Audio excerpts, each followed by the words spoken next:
Good afternoon and welcome to racing from beautiful Canterbury Park here in Shakopee, Minnesota. We're under mostly cloudy skies. The main track is fast for tonight's racing. The turf course is listed at good. If you'll get your programs handy, we'll go over the changes on tonight's 8-race card, which includes 2 quarter-horse stakes races. Race 1, jockey changes. Xavier Pickner picks up the mount on the 6. Louis Ramirez picks up the mount on the 9.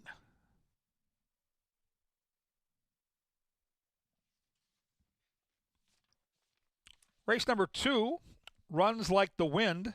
The 10 is Scratch. Scratch the 10, runs like the wind.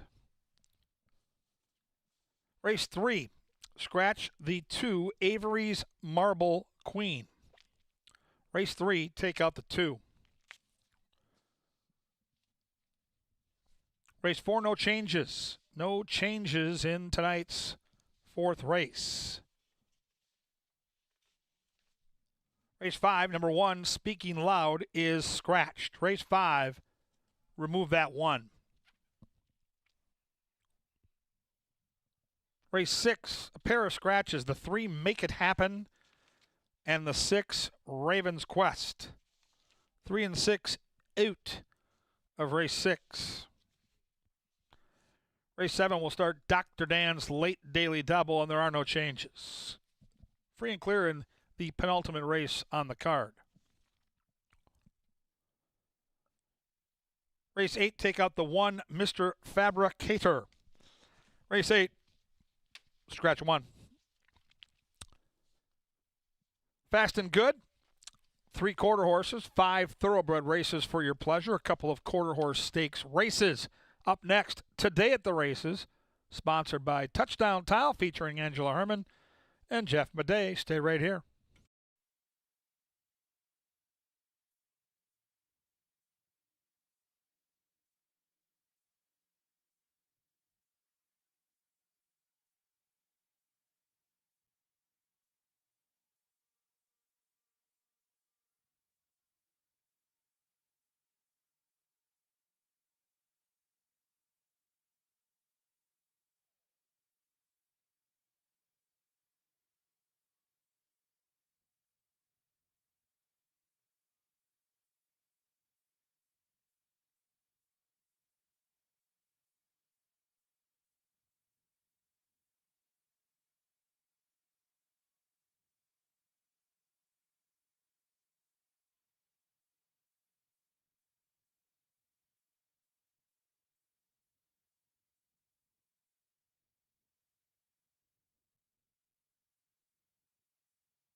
Well, welcome everyone to Racing at Canterbury Park on a beautiful Thursday night in Shakopee. I'm Jeff. This is Angela Herman. She's part of the STEAM team along with Paul Allen. He's our announcer. And Kevin Gorg, co-analyst. And we have got a spectacular night of racing tonight. It's also $2 night. Well, it's one of your favorite nights, not just for those reasons, but joining the Thursday festivities are going to be the quarter horses. We'll talk about them in a minute. But first, if you're watching this from a distance and you're not here yet, what are you doing? Get out here. We got $2 everything, $2 admission, $2 cans of Bud, hot dogs, Pepsi products. Yes, you name it. We're giving it to you for a couple of bucks tonight. Get in the door and get out here and bet, because it's a good night of racing that does start with those quarter horses, but the action does not end here for the weekend. No, coming up on Saturday and Sunday, we call it Canterbury on a Stick. It's something new, and it's kind of a prelude to the State Fair, the Minnesota State Fair, the Great Minnesota Get-Together. But you can do it here at Canterbury Park first next Saturday and Sunday. So we've got all sorts of food on a stick. We've got, on Saturday, we've got these. These are the scratch-offs on a stick. The first 1,000 guests here get a scratch-off ticket. Every one of them is a winner. I might hang on to this one myself. Yeah, I don't think that you're eligible to win. But, of course, we have everything, even our riders on a stick. Stay tuned to how you could maybe add this to your collection if you're in. Yes, and lucky if you're in the Junior Jockey Club. Might be an interesting memento to take with you. And if you're not familiar with why we're doing Canterbury on a Stick, the Minnesota State Fair is one of the biggest in the country, and everything comes on a stick. Spaghetti and meatballs, corn dogs, you name it. We will find it at the fair on a stick. So we're going to give you a little tease to that, because that is coming up next week. And Canterbury on a Stick is this weekend right out here at the park. Absolutely. Also on Sunday is something we call Pepsi Family Day, and we do it every Sunday with pony rides, and there's face painting. Yeah, face painting, all sorts of things going on Family Day. It's there's Kevin. I mean, Kevin's an amusement to himself with the kids. And look at this. We just went past it, and now we'll go back to it. There it is.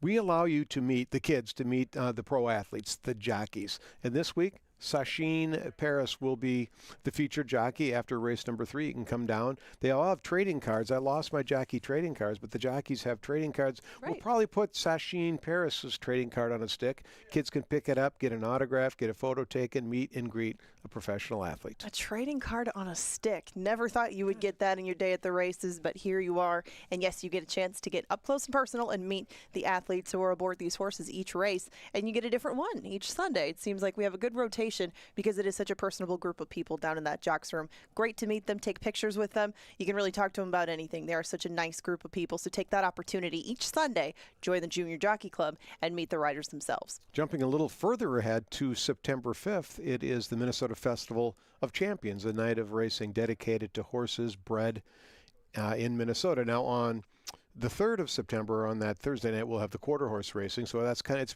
the Festival of Champions week, not just one night. So Thursday, the 2 quarter horse races, then we come back Saturday with 6 stakes races for thoroughbreds, horses bred in Minnesota. It's really a celebration of racing. Yes, and think of this as sort of the year-end championships for our Minnesota breds. It's the season-end championships, but the festival is always a great day for all of the humans and the horses that get involved, because we do have lots of different races than maybe they've had throughout the year to square off against each other. The turf horses will get a longer race. The dirt horses get the choice of a sprint or a 2-turn race. There's just different ways that they can go with the path that they've taken to get to the Festival of Champions this season, and to see the best of the best face-off is what it's all about. So if you can join us for festival night, it is always one of our very favorites up here in the press box. Now after that, you might be so enthused you want to buy a racehorse of your own. Well, you can do it the very next day. Ange, tell people how and what. Okay, how is at the Minnesota Yearling Sale, and that'll be a sale of the stars to come in Minnesota. Yes, you get the youngsters that were bred here in Minnesota, some siblings of horses that you'll see the previous day or days at the Festival of Champions. And if you want your chance to check out a sale, to get part of ownership, there's different partnerships, there's just opportunities to get involved with the Minnesota bred, and you can see some of the upside to it already this season with horses who were purchased for not that much. You know, you're not talking 6 figures for a Minnesota bred, but they can make that in their stake schedule by the time they turn 3 years old. Lots of opportunity, a great time to get involved with Minnesota breds. Check out the catalog online and check out the sale if you can. You just have to drop by. You don't have to register to bid or anything like that. If you want to see what a horse sale is all about, this is your opportunity. Nice laid back setting. It's not going to take hours at a time, but it is a great experience if you've never seen a horse sale right here at Canterbury. The cheese is binding in the trainer leaderboard here. We've got Jose Silva now just one behind Mac. It just is an ongoing battle, really, between these two. And you can just see they've had so many horses go to the gate. And a lot of times, especially with Jose Silva, you see pairs of them enter races, and that is when they have to get a second look, both of the entrants in there. He had that scenario in the last, but of course, one of those got claimed previously, so we won't see that duo take to the track. But that's led to a lot of success for both of these guys through the season. That's why they've kept it so close. Joel Burnt Barn had a couple of winners on Sunday. I think you and I took advantage of both of those winners. Yes, so we the did. Burnt Barn heating up, Tim Padilla always a factor, and then Manny Americano probably has his jockey title wrapped up, I would guess. I mean, he's pretty far ahead. It's going to be tough with about 14 days of racing left to catch him. Yeah, but the festival is still in there. I mean, there's some ways that this could be shaken up. You know, there's tracks opening up elsewhere that may change some things too with riders that are in town and out of town. We'll see how this does change, but one thing has not, and that's what you mentioned before. Manny Americano has been our leading rider from the word go. So, I mean, no need to welcome him anymore. If you don't know who he is, you better learn very quickly.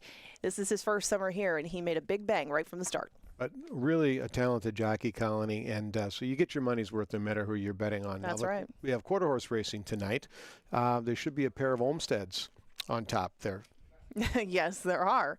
And tell us, for anybody who's not familiar with Jockey Ryder Olmsted, because they've probably seen the other two names on there quite a bit in the winner's circle here at Canterbury. But if you haven't joined us for any quarter horse races yet, our leading rider, Ryder Olmsted, tell us more. 16-year-old son of Jason Olmsted, who's won the last 11 training titles at Canterbury Park. So Ryder just started his career, got his first win down in Iowa, got his first stakes win here, I believe, at Canterbury Park. So it's pretty cool to see him riding after we watched him grow up here as just from a little kid to a 16-year-old. So that's cool. The Olmsteds are a force. They'll be a force tonight. But Haley Hobbs having a good meet as well, and so is Fernando Fonseca Soto, and they're both live tonight at Canterbury. Yeah, and that Derby is going to be a good matchup between those two barns, and a matchup of the human variety coming in the form of a handicapping contest, one of the originals. If you're a contest player, if you don't know about this, well, you might not have been playing for very long. It's been around for an awfully long time,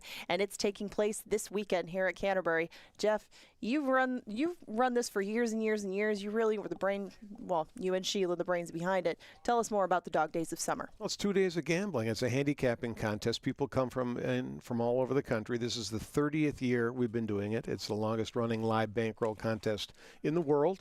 And you'll be playing in it, as a matter of fact. Well, but what you do is you start out, it's a $500 entry fee. 100 is the prize pool. Top two are going to get a trip to Vegas to play in the National Horse Player Championship. $400 live bankroll. That's what you're betting with. You can bet any track you want all day long, Saturday and into Sunday. Whoever turns that 400 into the most, and of course, whatever you're left with, you get back when the contest is over. The top two bankrolls, they get the trips to Vegas where they can play for $1 million. Okay, so if anybody wants more specifics on what kind of bets you can make and really what's at stake and all the details for it, CanterburyPark.com? That's where you find all the information about everything Canterbury, including the 30th annual Dog Days of Summer handicapping contest.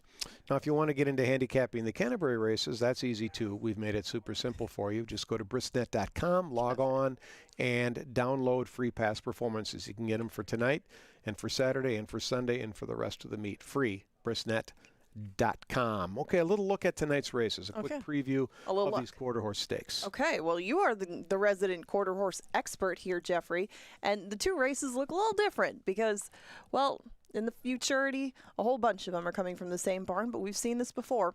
How is things going to go in the Futurity? Well, there are 9 races remaining in race 2, the Northlands Futurity, the 10 horses scratch. 7 of these belong to Jason Olmsted. So I think he's probably got this thing surrounded. You might tell me differently or try to find a live long shot. I think you can find a live and long shot from the Olmsted barn, not necessarily the favorite. Tell me. But well, Why So Political is the fastest qualifier. She's a sugar mama, would be the third fastest. Dalen, who's an improving horse, has a good shot in here. But I think it's one of the top 2 Olmsted horses in here. These 2-year-olds, they can improve, but I think we've seen what they're made of. It's going to be a fun race to watch, and it's going to be hard to do an Olmsted box because you'd have to box 7 horses. That's usually my advice. If he has 3 or 4, you just box them up in cash, but 7 gets to be an expensive ticket. Yeah, that could be a little bit beyond the lucrative point of making a bet in that race, but we see some of the fastest horses in the Derby square off. Let's go back to the Derby. In the Derby today, we have Uncle Redheads, and he's going to face off against Ding Dang Dulce. He was trying to pull a rare double. Ding Dang Dulce is trying to become the 5th horse to win the Northlands as a 2-year-old and the Canterbury Park Quarter Horse Derby as a 3-year-old. Only 4 horses have done it. One it was last year with Relentless Rocket. That was an Olmsted horse. That's going to be a good race. Uncle Redheads is super, super tough, a graded stakes winner. But Ding Dang's got a win over this track, a win or 2 over this track, 3 actually, and is going to be tough as well. So I think it's a really competitive race. I'm going to join you in the paddock for race number 3, and we're going to talk our way through it, see if we can find some sneaky long shots, as you like to call them, to put underneath. Yeah, I really like those 2 races that we have tonight. Some of the best quarter horses that we've seen all summer long come together for those 2 stakes races, and then the pick 5. 10% takeout, lowest in the Milky Way, and that is going to be picking the last 5 winners on our card. You don't have to limit your ticket to just 1 horse per race. You can use as many or as few as you want. But you got to get all 5 in that sequence, and that 10% takeout, again, is the lowest in the country. That means that we take less out of the pool, put more back into that winning payout. This is the ticket. I wish I could have cut it down. I mean, if I were to take a single, it might be in race 6. That would be clearly authentic, but that's going up against a horse that Kevin likes an awful lot tonight, so I couldn't kick her out of the equation. Saw the possibility for a bit of a price in race number 5. There's a key scratch in there, and some of the speed really came out of it, and I think that maybe the 3 horse, we talked about Tim Padilla, could make some noise early and late through that one and maybe do so at a price. But if you multiply this out, you get 96 combinations. They're 50 cents a piece. That is a $48 ticket. Maybe a good start for you building your own. If you see some of these as more wide open later in it, add some horses in. Take some out if you don't have that kind of budget. However you do it, you have to get those tickets in by race number 4. And that following race, I did talk about race number 5. Speaking Loud, scratched on the inside. I thought that was going to be the leader for at least a few furlongs in this, and that leaves King of the Trail on the stretch out as a very, very dangerous horse. That's the 3. My top pick is What's Your Objective on the inside, but I thought he was going to get a perfect setup right behind the 1 and the 3, sitting just on the inside. Not sure that's going to happen now, and with some of the speed coming towards the outside too, I just think that this has some potential to have some good vertical payouts. King of the Trail, Ron Hafner would be very, very happy if that horse were to win. So he's a new horse owner. We love the new horse owners. Ron's looking for the first win. Then Ron had to be very pleased when he saw the scratches this morning. Again, if you box those up, there's 24 combinations between those 4 numbers. They're 50 cents a piece, and that is a $12 ticket. One of many wagers that you can make today, including that 10% takeout pick 5, including some early wagers on these quarter horse races. And now we're just 11 minutes away from kicking off this card, Jeffrey. That's right. We start with a 9-horse field. They're quarter horses. They're dashing, and it's going to be quick. And we need Kevin, who's one of our better quarter horse handicappers, especially when it comes to looking at the body language. He's scanning the paddock, taking a look at the horses. Yes, He's he going to is. bring us up to speed. Kevin, you out there? Yes, sir. We are ready to rock with these quarter horses. This will be the maiden race with a couple of quarter horse stakes races. A part of that early equation. Get involved. Let's take a look at the field. There's a good look at number 1. Nice job by Ryan Soul and company. Getting a look at these equine athletes in the saddling enclosure. The 1 horse is taking some money. 12-1 morning line set by a pro. Right now, a third of that at 4-1. Don't love the inside post. I'm not going to make any bones about that. But second time over the track. That was a big dark star angle. And did show some sharp improvement last time. Very calm and cool. And collecting some money at 4-1. So we'll see. This is She's Painted Monday. Good look again by our TV crew in the enclosure. Wise Lady is the 2. It's an Olmsted production. Dad training, his son Ryder riding. And last time out faced better competition, no question. Went off at 55-1. Kind of split the field. Wasn't really competitive, but against this level, fits awfully nicely and looks good down. Leaving the saddling area now, coming out to the paddock to parade in front of the people. 6-1 on an Olmsted's never a bad thing. I think this 2 is very, very live in your exotic wagers. I've got the horse second in my analysis. Number 3 is GFR Bell's Dynasty. This horse, 3 career tries, 1 very close effort, and then some trouble in the other 2. Losing the path on debut, jostled at the start last time. It's Olmsted, and it's 11-1. I don't know if I need to go any further than that. The 4 horse is Pure Relentless. I've got this horse in my top 3. Ange has this horse on top. Lunged at the start last time. I went back and watched the replay. Basically had no chance. Broke from post 2, lunged, 2 horses around it, kind of broke out there, pinched this one back to last, and the race was over. Love that the jockey stays here. Love that you're getting 9-1. So I think both the 2 and the 4 are long shots with a legitimate chance of victory. However, I am on the horse that's favored. I think Isa B. Slick, who just went from 9-5 to even money. Pretty significant move in a quarter horse race. Been knocking at the door. Pickner's going to get the mount on the 6. This is Americano. And Americano rides both thoroughbreds and quarter horses. He's known to be a great gate jockey. So let's see if they can get this horse in position for Vic Hansen and close the deal. I mentioned Pickner. He rides the 6. And that's One Sweet Little Lady. Not a lot to go on. A state-bred horse that's been facing mostly maidens inside the Minnesota bred restrictions. Did try stakes back in June. Just hasn't found her best footing yet. Will need to improve sharply, 19-1. 7 is One Lone Eagle. Again, Tyler Stein, one of our better quarter horse trainers, been facing much tougher competition. So maybe the class relief will help this horse wake up at 11-1. Don't sleep on Yep Yep. Johnny the Mouse Mickelson made a case for this horse about an hour ago. He's been waiting all day to bet Yep Yep. And outside post, Kelsey Haar. You get Vic Hansen. And so Americano gets off this one to ride the 5, but both could be a part of the equation. Certainly Yep Yep deserves a look and getting bet a little bit here at 5-1. The longest shot on the board from the advantageous outside post. Melees. Haley Hobbs. Ooh, she having a good meet again. She's really solid with these cues. Exits a stakes race.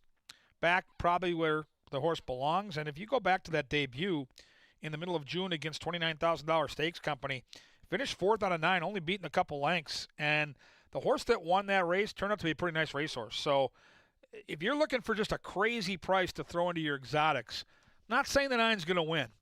But if I'm playing the 5, which I am, and I'm going to key, I like the 2 and the 4 as my long shots underneath. I'm going to mix in the 9 along with the 8 on the bottom part of the tries and supers, and that's how I'm going to play the race. You've got a few minutes to make up your mind, but do note the time on the board right now. They're leaving the paddock with just 6 minutes to post. A little bit of an adjustment for you. The weather's clearing off. The sun's coming out, and we are fast and good tonight at Canterbury. 3 quarter horses, 5 thoroughbred races, and races 2 and 3 are excellent, excellent quarter horse stakes races. Right now, the horses are leaving the paddock. They're heading down to the track where they're going to greet the buglers, Sir Leonard Dykert. The handicappers have spoken, and there you see the selections up on the board. Post time in just 5 minutes. Good luck and enjoy racing from Canterbury Park.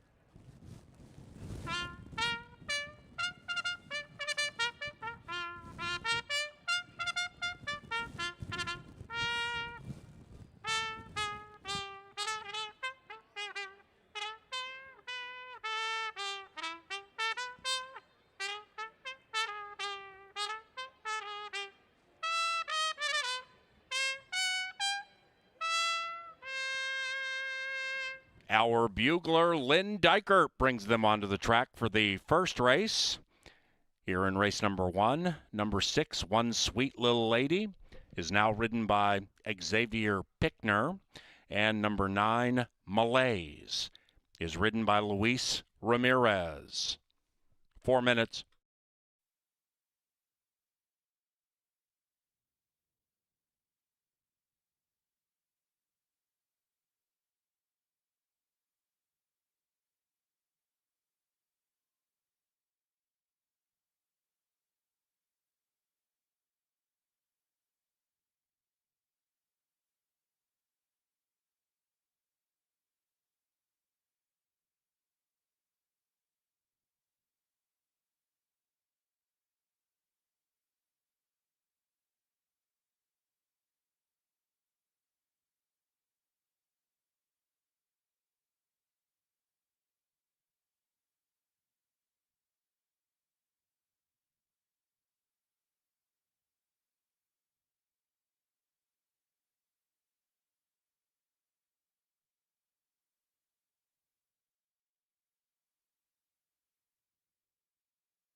And the horses are approaching the starting gate. A night racing is provided in part by Apple Autos, Tri-State Bobcat, Minnesota Soybean Research and Promotion Council, John Deere, Quick Trip, Loeffler, Maker's Mark, Minnesota Lottery, Anheuser-Busch, and Comcast Xfinity.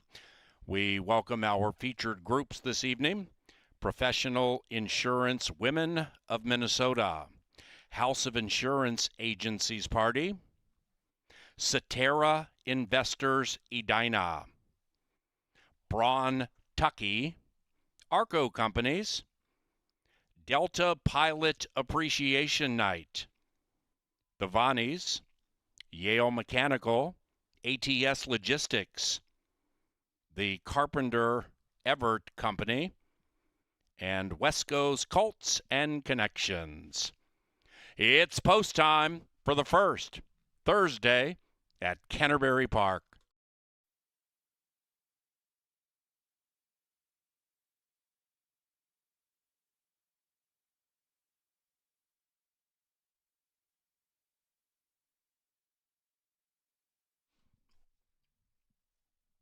And on behalf of Canterbury's management team, our TV department, and those in the Dark Star press box, welcome to the races tonight. Deep in our 2026 season, races 2 and 3 are nice quarter horse stakes races, one with a purse around $55K. We begin with Eyes of Be Slick, the even money favorite. That guy just went in. Here we go. And they're racing. Rough beginnings for 3 and 9. Nice beginning for She's a Painted Monday between them. Eyes of Be Slick, the favorite, needs to go. It is Wise Lady leading it and Wise Lady winning it at 7-2.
Number 2, Wise Lady, ran first. A photo required for the rest.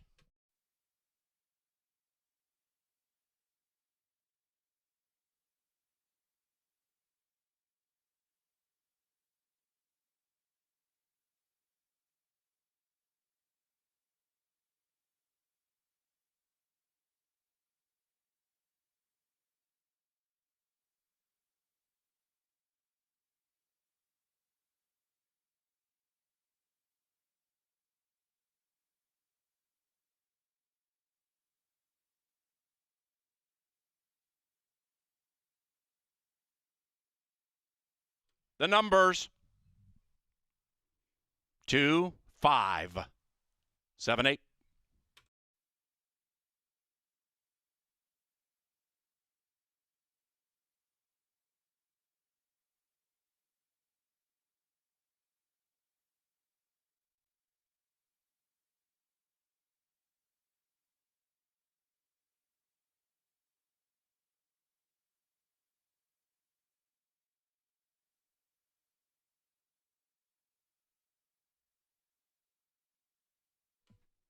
And welcome to Professional Insurance Women of Minnesota. That's our featured group for race number 1.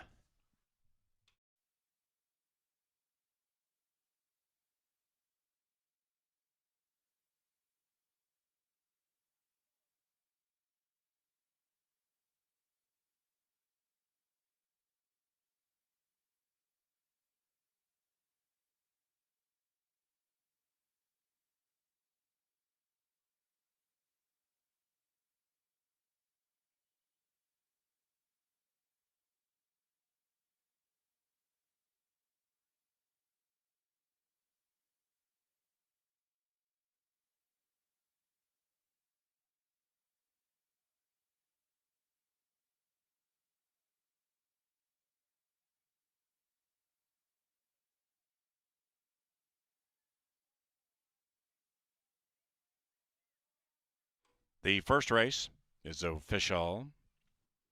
And walking into the winner's circle, Wise Lady and Ryder Olmsted. The winning owners, Gene and Faye Reeves, and the winning trainer, Jason Olmsted.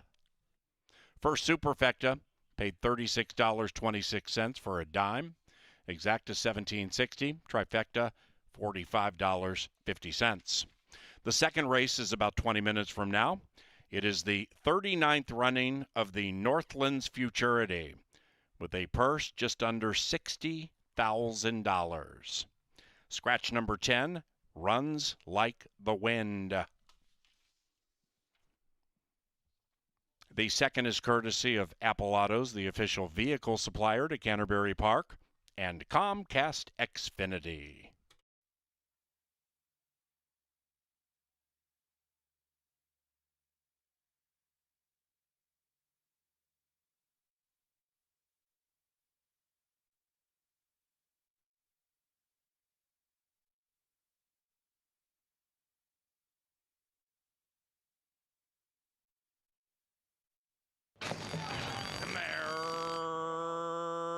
Racing. Rough beginnings for 3 and 9.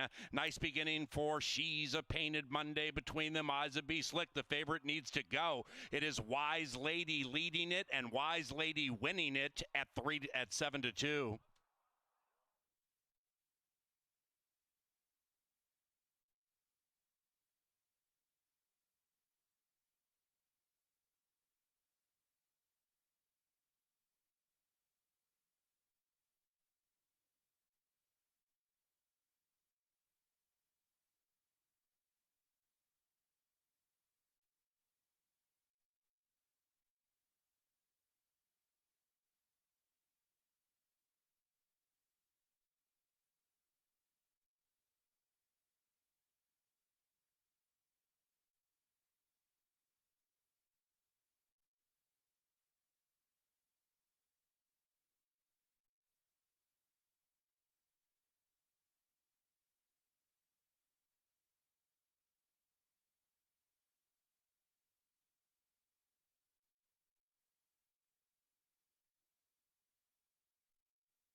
Hey there, welcome to the Dark Star Press Box. About ready to head to the paddock to handicap our signature quarter horse race of the season. This is the Northlands Futurity.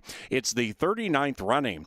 Haley Hobbs was the winning owner and trainer last year of Ding Dang Dolce, and that one runs in the next race, the Canterbury Park Quarter Horse Derby.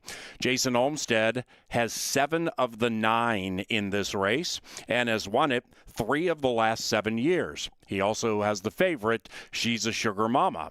Let's go to KG. She's a Sugar Mama. Is that the one to beat? And 7 of 9. Good luck getting around Olney. Homestead dominant here with the quarter horses, and when you have 7 horses that qualify for a $60,000 stakes race, it's impossible to get around that trainer. I was going to try one of his longer priced horses. I'll acknowledge that the 5 and 6 both look like they're the 2 horses here on paper. They've had the best figures. They've got the right riders. I tried a little different tact here. I went for a price. It's a fun race. It's a big field. I was all over the 10, but the 10 scratched. So now I had to go back to the drawing board. I was looking for an upsetter, and we'll get to my horse. We're going to start with one of those 7 Olmsteads pinned down to the inside. This is our Relentless Dynasty. Alvadrias gets the call here. And last time out had a little bit of traffic issues, but it goes from an outside post to an inside post. I never liked that. The inside post to me is far more difficult, especially if you don't get out in good order. Number 2 is Wisp, another Olmstead horse. Back-to-back races where the horse has lost in tight fashion at low odds, off at 2-5 in back-to-back races. 1 down in Iowa, 1 here in Shakopee. Will have to jump up and run the race of her life to contend here, and likely will be a big price up on the board. Now, here's a horse that isn't trained by Jason Olmstead. That's noteworthy. That's the 3, Diaria. And Estrada gets the call here. Didn't show a lot, but did qualify last time out in that trial race. Finished 5th, did pop the gate and show a little speed early. We'll need to sustain that speed here tonight, but certainly newsworthy that we have a horse that isn't trained by Olmstead in a race where he's got 7 of the 9. Olmstead with the 4 here, Livin' D Dream. Lopez gets the call back after losing the photo to Why So Political. So if you like the 6 here and you think the 6 is one of the horses to beat, which I think a lot of people will, this horse was in a photo with that horse. In fact, this horse has been in every race that she's ever run. The last 5 races, won by a neck, lost by a neck, lost by a neck, and lost by a neck. So this horse legitimately is always in the mix. Keep that in mind because this horse likely going to be 6, 8, 10-1 come post time. Now, the 2 primary players on paper are the 5, She's a Sugar Mama, and the 6, Why So Political. Ryder gets the call on the 5, and maybe blood is thicker than water. We saw that in race 1. Ryder had the horse that ended up winning the race. Olmstead had multiple horses in that lid lifter. Maybe that's the tell. The horse is sharp. The horse loves Canterbury. 3 starts here, a 3rd and 2 wins. So certainly a case to be made. Why So Political is the 6, and Valdes gets the ride back here for Jason. And boy, this horse looks real good. There you see this horse in the enclosure, very, very relaxed and comfortable. And back-to-back wins for this racehorse. 1 down in Iowa, 1 here at Canterbury. And man, this horse on paper looks tough. Multiple wins, which is rare with 2-year-olds. We're early in their campaign. In fact, the 2 and 3 are maidens. And here come horses from post 5 and post 6 that each have multiple wins. Those are the 2 horses to beat. There's no doubt about it. Now I'm going to try the 7. I'm going to try a sneaky horse here.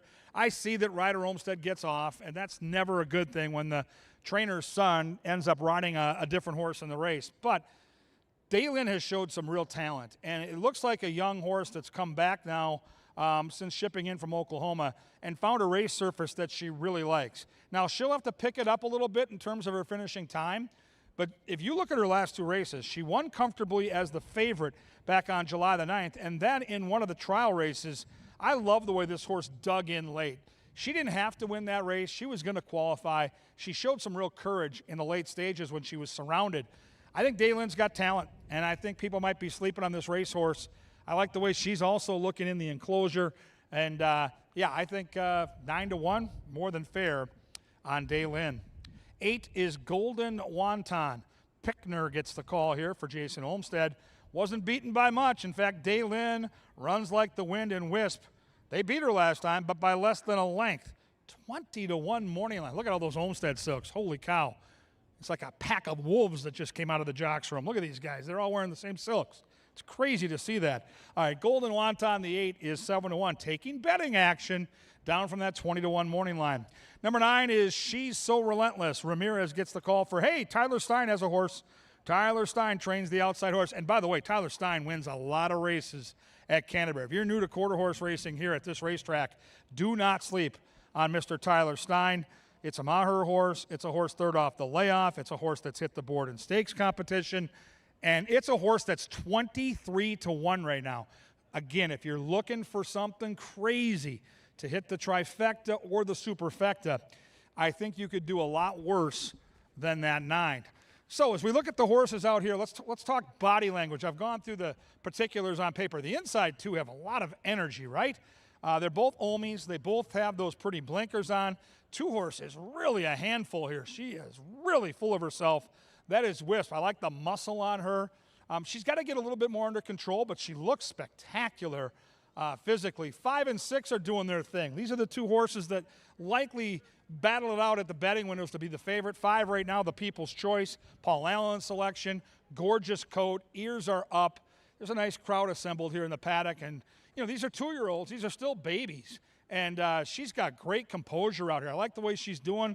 She even knows she's getting talked about right now. She's kind of posing. 6 is on the muscle. No doubt about it. Why so political? On the muscle, the arched neck, everything you want to see. I like the verve there. I would want to see a little more from my 7. My 7 just kind of loping along out here. These are 2-year-olds. I want to see a little spunk, and maybe when we get the jockey up and we warm up, that 7 will rise to the occasion. But so far, not quite enough energy in my eyes. And then those outside 2 markers, I thought the 9 was super interesting at that price, but the 8 physically just looks like a tank. Muscles everywhere with that 8 filly. So overall, I mean, these 2-year-olds really doing a nice job. That's why they're racing for a nearly $60,000 purse. These are really, really cool race horses. And again, 5 and 6 along with that 2 horse really caught my eye as far as the look, the body language that I am trying to find, and really can't find a fault with those 3. They kind of win the paddock for me. We'll see if my 7 perks up a little bit, kind of a little under the radar on paper and a little bit kind of low-key out here in the paddock. Fun race to handicap. It is for nearly $60,000. It is the Northlands Futurity.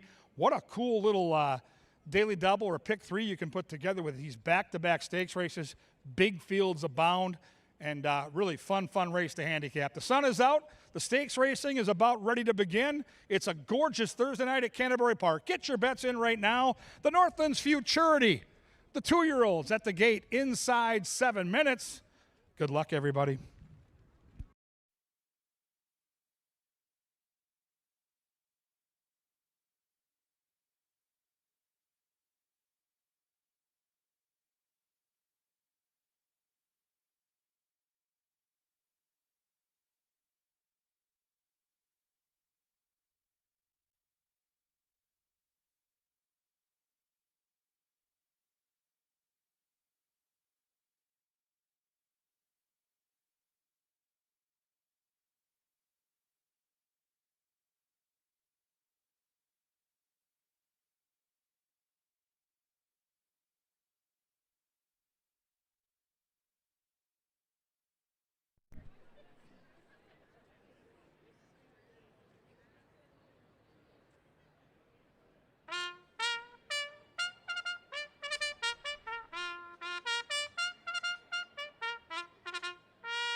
Ladies and gentlemen, Canterbury Park is proud to present the 39th running of the Northlands Futurity, and here they are.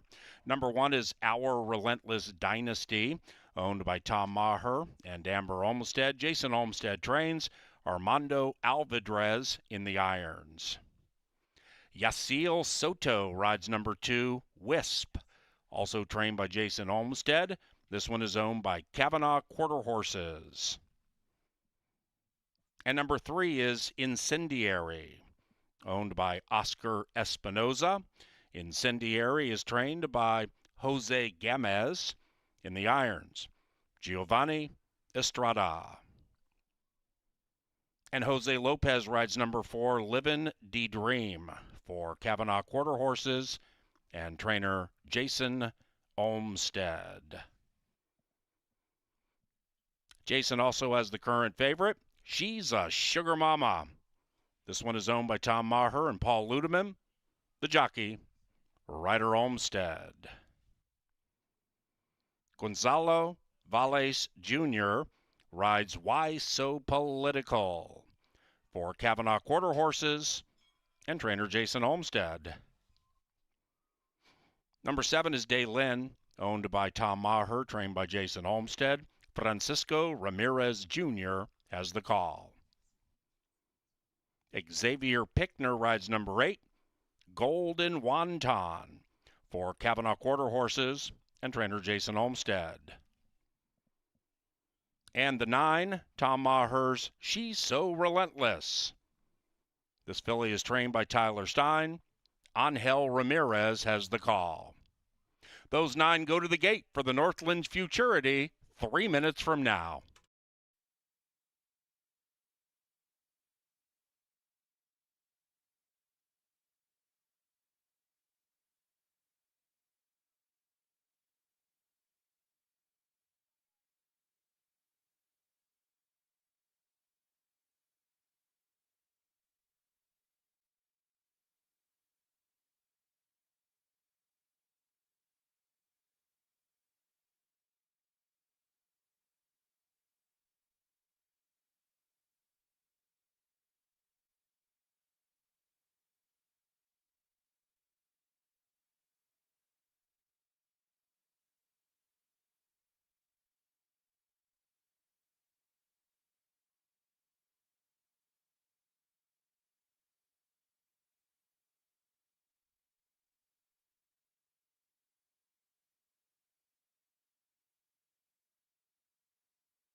One minute to race time. The Northlands Futurity in a minute to the finish line.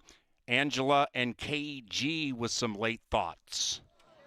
Yeah, always a little extra fun to handicap a race for 60 large. And Angela, the paddock, I thought the 5, 6, and 2 stood out.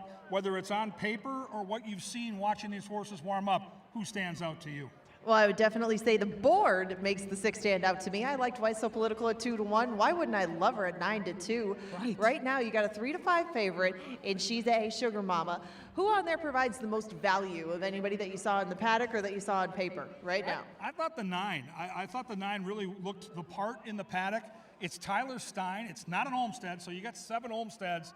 If you're looking to go a different direction, I look up and see double digits.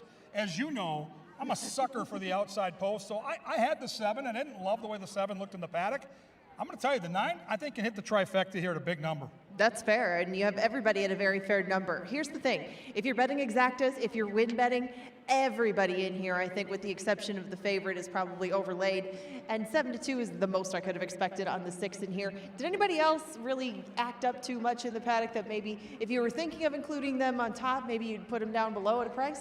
The 2-horse was really on the muscle, very rambunctious, and looked like a 2-year-old jumping out of her proverbial skin. So I'm going to mix the 2 and 9 underneath the 5, 6, and 7. Try to get that trifecta. Angela, we got to get up to Paul. We're ready to load. PA, it's one of our 2 stakes races. This could be a humdinger. It's the 39th running of the Northlands Futurity, and she's a sugar mama, getting a majority of the late win wagering, down to 4-5 now. Jockey Ryder Olmsted looking to sweep the first double. Even money on the 5. Stablemate Why So Political, 2.5 to 1. That Oklahoma-bred filly is trying to win 3 in a row. Then we go all the way up to 7 to 1. Livin' D Dream. Everybody else double digits as they load for the Northlands Futurity. Won last year by Ding Dang Dulce, who runs in the next race. The first Northlands Futurity, 1986, Ms. Goldbug won it for jockey John Peterson and trainer Kevin Bickenstaff.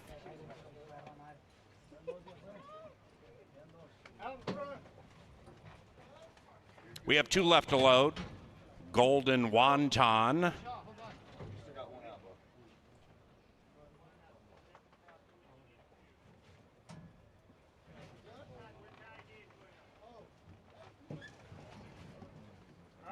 She's So Relentless, last in line. Stand by for the Northlands Futurity. 2 acting up, and they're racing. She's a Sugar Mama, came off relatively well, grabs the lead. Inside, Livin' D Dream. Why So Political firing. Our Relentless Dynasty to the inside. It is Why So Political from Livin' D Dream. Why So Political wins it powerfully.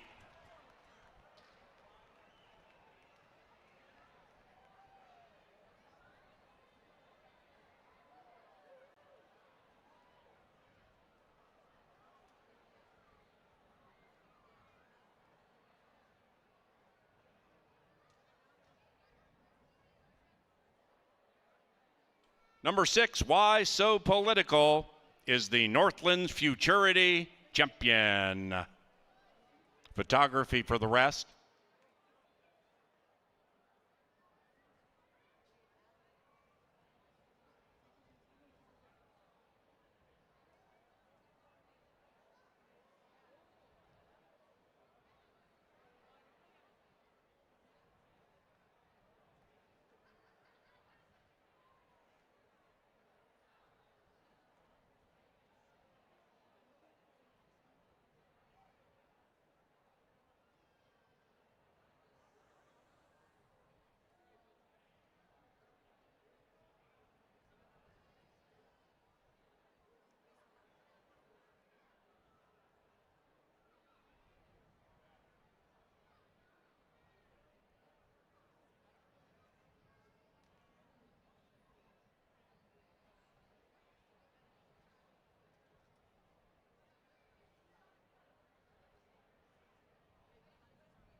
The numbers 6,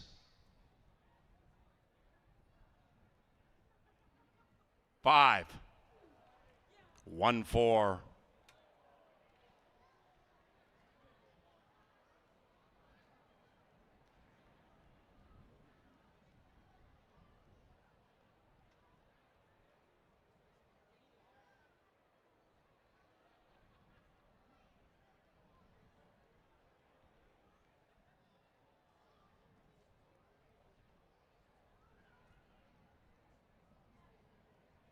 and the second race is official.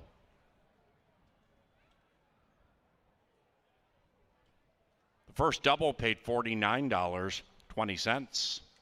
The third race is the $36,000 Canterbury Park Quarter Horse Derby. Scratch number 2, Avery's Marble Queen. Quarter Horse Derby about 22 minutes from now.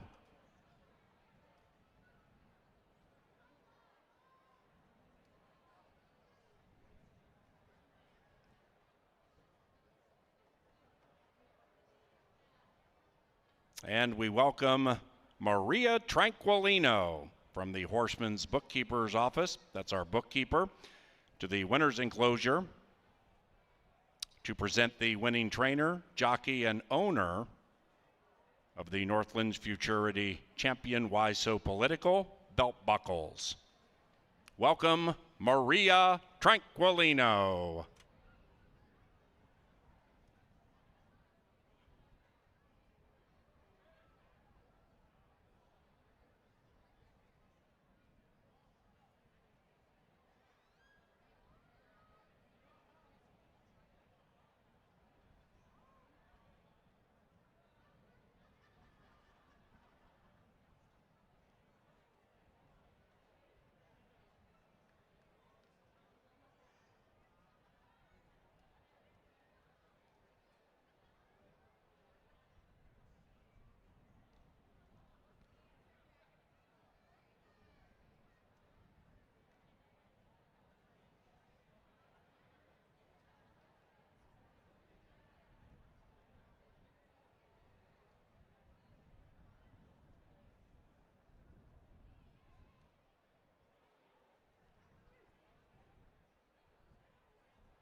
In the winner's enclosure, the Northlands Futurity Champions Why So Political and Gonzalo Valles Jr.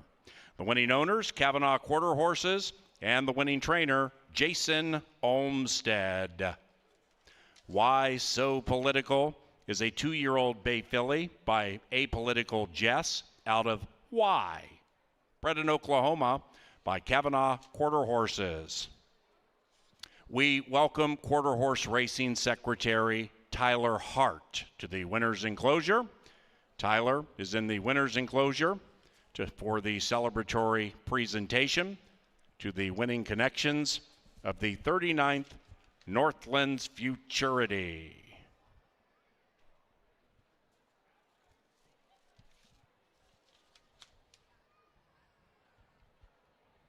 And the winners of the Futurity, the owner, trainer, and a rider each get trophy belt buckles.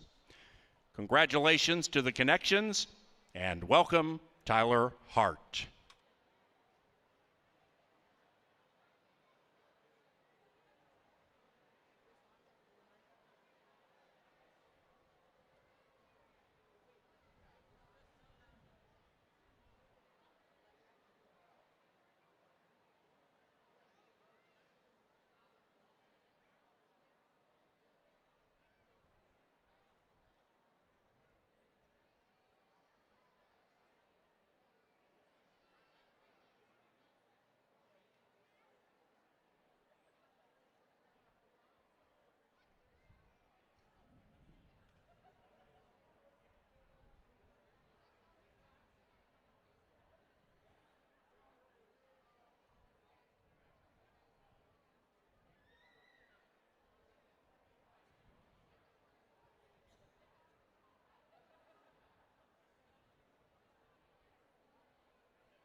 Acting up, and they're racing. She's a Sugar Mama, came off relatively well, grabs the lead. Inside, Live and D Dream. Why So Political firing. Our Relentless Dynasty to the inside. It is Why So Political from Live and D Dream. Why So Political wins it powerfully.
Blinkers, what kind of blinkers a horse may wear. These are 3/4 cups, and these are put on a horse that needs to be focused in front of him. This horse is distracted, he's looking to his left, he's looking to his right, and his trainer has figured out that putting 3/4 cups on him is going to keep him focused forward. These here are cheater blinkers. This cheater cup stops that horse from looking behind him, and he's watching what the jockey does. You put a cheater cup on a horse, if that jockey's getting ready to hit him right-handed, he might duck to the left. Left-handed, he may duck to the right. Cheater cups take care of that problem. And a horse that steers, horses will never run in a direction they can't see. So this is an extension blinker to the right side, and this type of horse will be bearing out to the right, and you put this blinker on him, and he's not going to pull to the right. You could have this on the outside or on the inside for a horse that pulls one way or the other.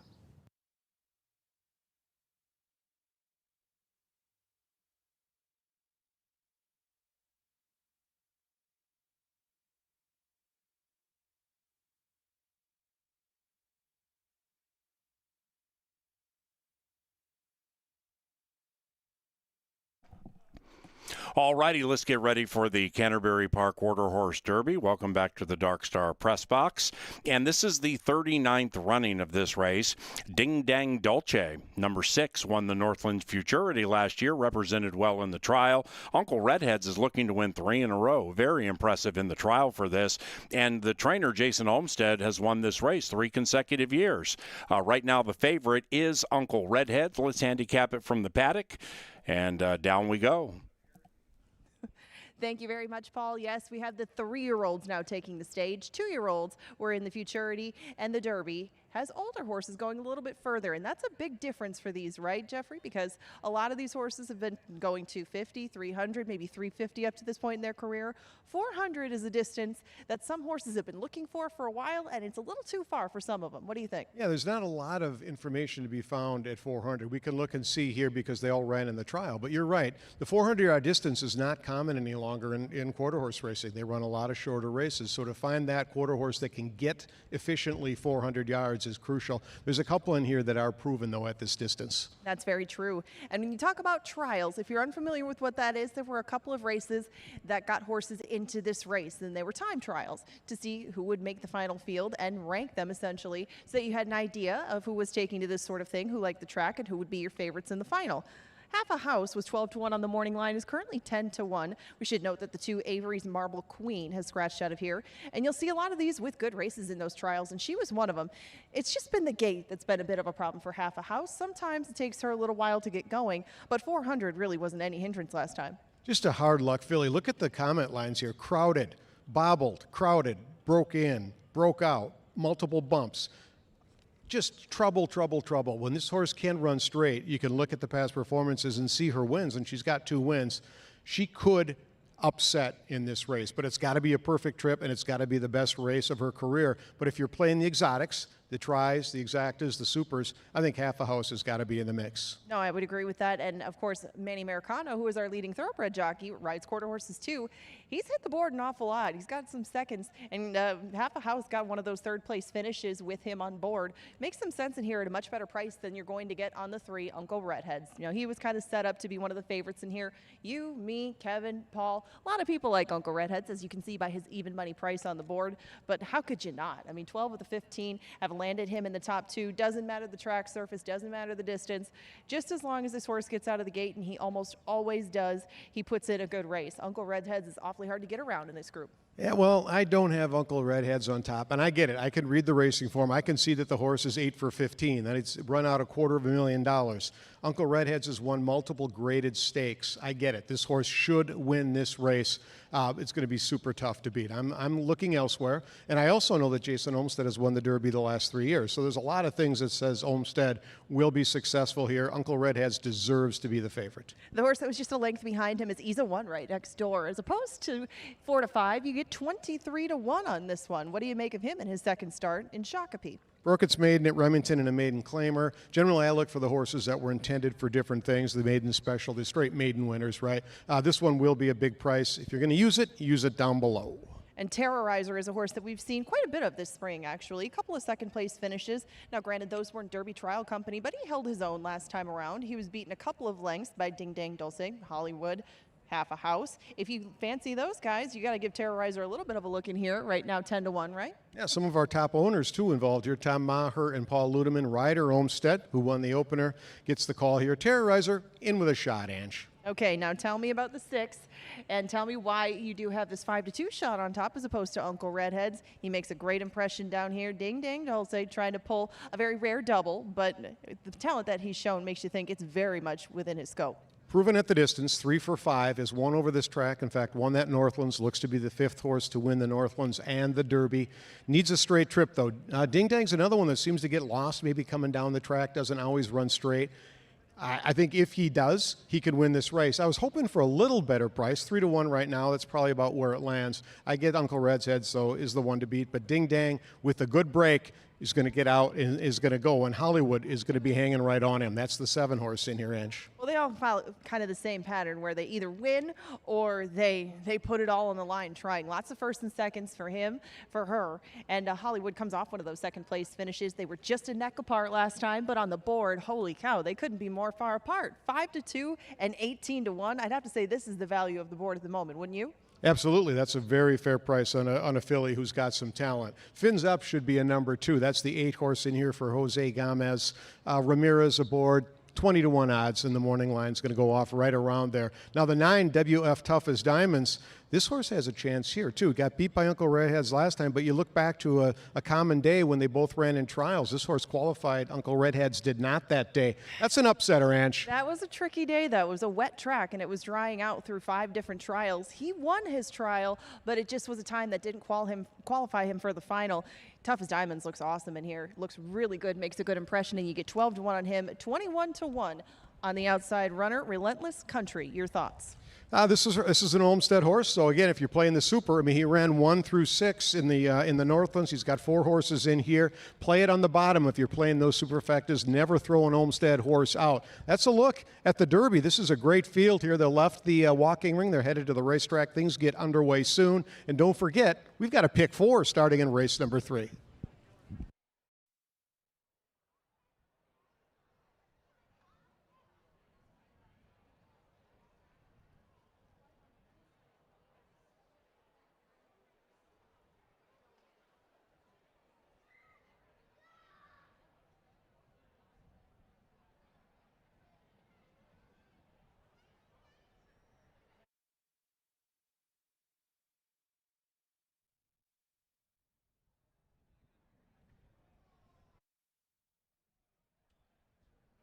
And now, Sir Leonard Dykert and the call to the post for the Quarter Horse Derby.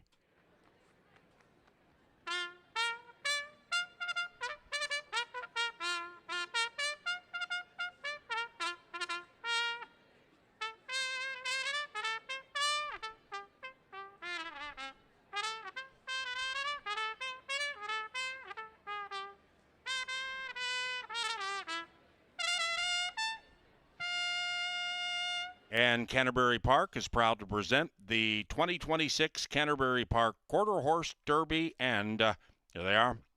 Number 1 is Lon Besser's Half a House. Half a House is trained by Vic Hansen and ridden by Manny Americano.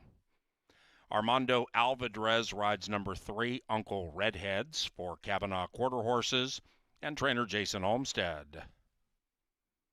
Jose Gamez trains number 4, Ease 1. The owner, Oscar Espinoza. The rider, Giovanni Estrada. Rider Olmsted is astride number 5, Terrorizer. The owners, Tom Maher and Paul Ludeman. The trainer, Jason Olmsted. And number 6 is Ding Dang Dulce. This one is owned and trained by Haley Hobbs. In the irons, Fernando Fonseca Soto. Francisco Ramirez Jr. has the call aboard number 7, Hollywood, for Tom and Bill Maher and trainer Jason Olmsted. Gregorio Chavez owns number 8, Fins Up. The trainer, Jose Gamez. The rider, Luis Ramirez. Angel Ramirez rides number 9, Tough as Diamonds. Haley Hobbs is the owner-trainer. And Tom Maher owns number 10, Relentless Country. The trainer, Jason Olmstead. The rider, Jose Lopez. Those 9 go to the gate for the $36,000 Canterbury Park Quarter Horse Derby.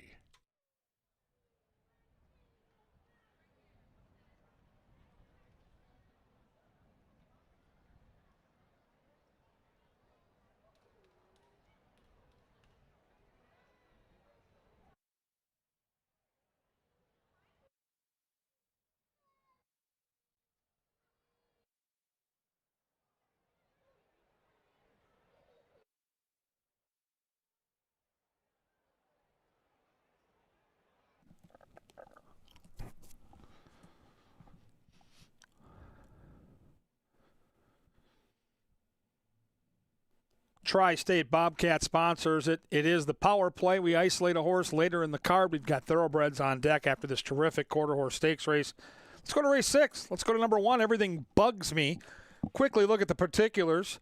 4 starts on the Canterbury turf with some moderate success. The Silva barn claimed it 2 back. And again, good barns here all the way around, including Mac Robertson. Last time out, though, here's the bit. It's the speed and fade. You see a sub-23 fraction in a route race on the grass, and you see a horse doing all the dirty work. Yocasta comes from well off the pace to win that, and she's really sharp right now. This horse is going to be in a great position for victory tonight, because what this horse chased last time, they're not going to be chasing tonight. It's going to be a slower set of fractions. It's an inside post. The scratch in that race actually helps this horse. And so, yeah, here, a horse that wants to be on the lead, just getting run into the ground by these fractions. Yocasta's way back here and eventually going to win the race. Bottom line is this. The morning line's 9-2. That's a pipe dream. If we can get 3-1, let's take it. Race 6, the Silva gang, Everything Bugs Me for the power play.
All righty, 1 minute to the Canterbury Park Quarter Horse Derby. Uncle Redheads has been favored every click of the way. Angela Herman and Jeff Madej are adjacent to the finish line. Ding Dang Dolce, the Northlands Futurity winner last year, 3-1. What do you guys think? Thanks, Paul. Well, we do disagree with our top pick in here, but I have 2 questions for our resident quarter horse expert, Jeff Madej. Number 1, when all was said and done, who left the best impression on you coming out of the walking ring and coming onto the track? And how do you bet this race? Because I like the even money favorite. You like the 3-1 second choice. How do you take those 2 horses and make them into a worthwhile wager? Well, the horse on the outside, the 10, Relentless County, caught both of our eyes. So that horse looks really good and is double-digit odds. If you're going to say that Uncle Redheads is the winner, I think Ding Dang Dolce is the winner. I would play those. I'd look at the trifecta, put those 2 over each other, and then put some long prices underneath, like the 9, WF Tough as Diamonds, and the 7, Hollywood. But you also might want to just take the other 3 Olmsted horses and just put them in third, and then maybe put them in the middle between the 2 as well. Why not? Build a little sandwich. Oh, okay, yes. We have had the sandwich theory in the past. And now the 10 did catch your eye. The 9 caught my eye leaving the paddock. And for anybody who's along with you on the 6 in here, what do you think is an acceptable price for him to make a win bet? I think this 3-1 is a great price. If you like this horse to win, just bet it to win. You're going to get 4 to 5, maybe 3 to 5 on the favorite, Uncle Redheads. That makes a lot of sense. But Ding Dang at 3-1, a pretty square price, 400 yards. He's proven at the distance. He's proven on this racetrack.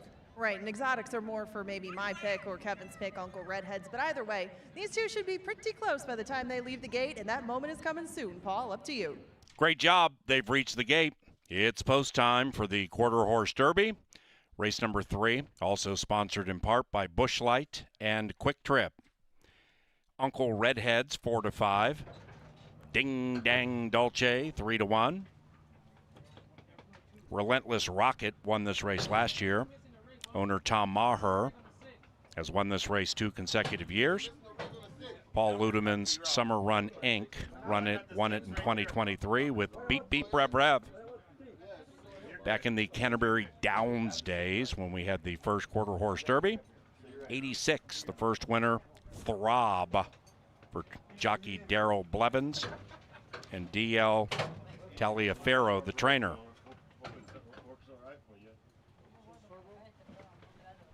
Even money on Uncle Redheads, the Northland Futurity champion from last year. Ding Dang Dolce, 2.5 to 1. Terrorizer moves in, 13 to 1. And here is Tough as Diamonds to the inside of Relentless Country and the outside of Fins Up. So we have 2 back. Hollywood and Relentless Country.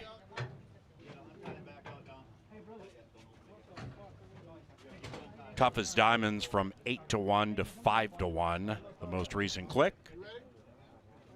Uncle Redheads at 4 to 5. Ding Dang Dolce, 2.5 to 1.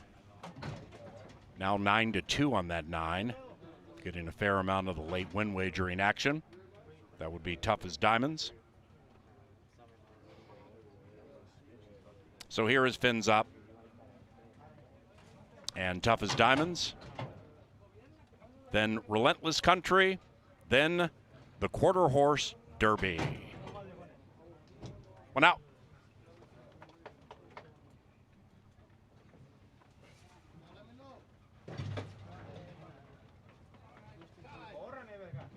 The Pretty Gray, Relentless Country, last in line.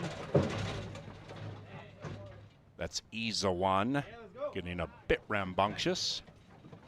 Tough as Diamonds now down to 4 to 1. They're in the gate for the Quarter Horse Derby. And they're racing. Uncle Redheads came out beautifully, and so did Isa 1 inside his half a house. On the far outside, Tough as Diamonds is firing. Between them is Terrorizer. It is Uncle Redheads all the way down to the inside, battling stablemate Terrorizer. Outside, Ding Dang Dolce. Tight photo between 6 and 5. It looked like the 5 Terrorizer by an inch, but it's very close.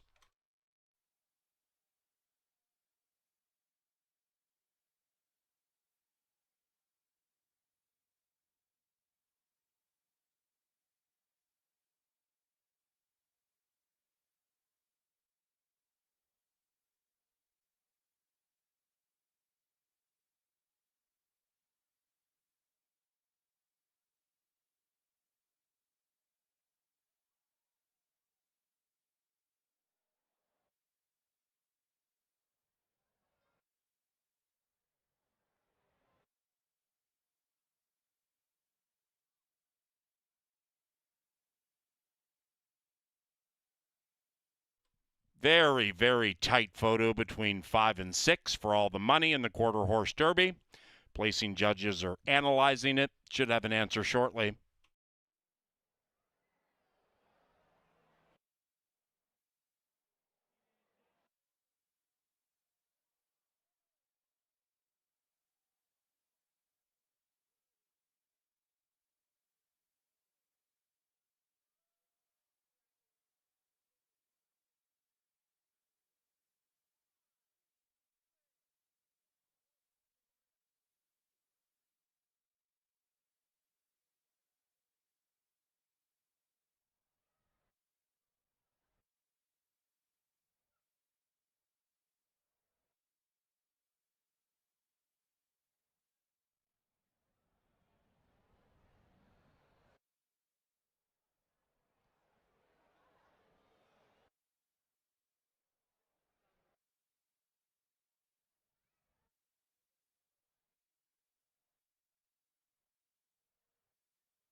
Well, that was a thriller.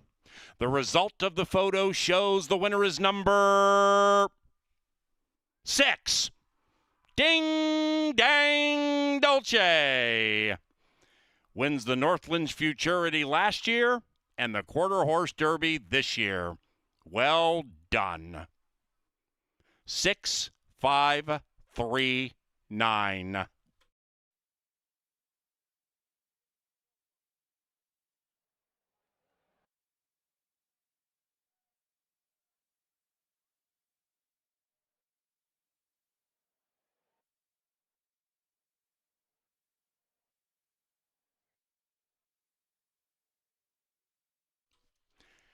And now, officially, we welcome Maria Tranquilino to the winner's circle. That's our horseman's bookkeeper.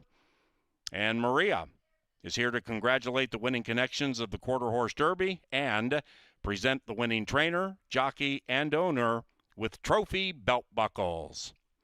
Welcome to the winner's enclosure, Maria Tranquilino.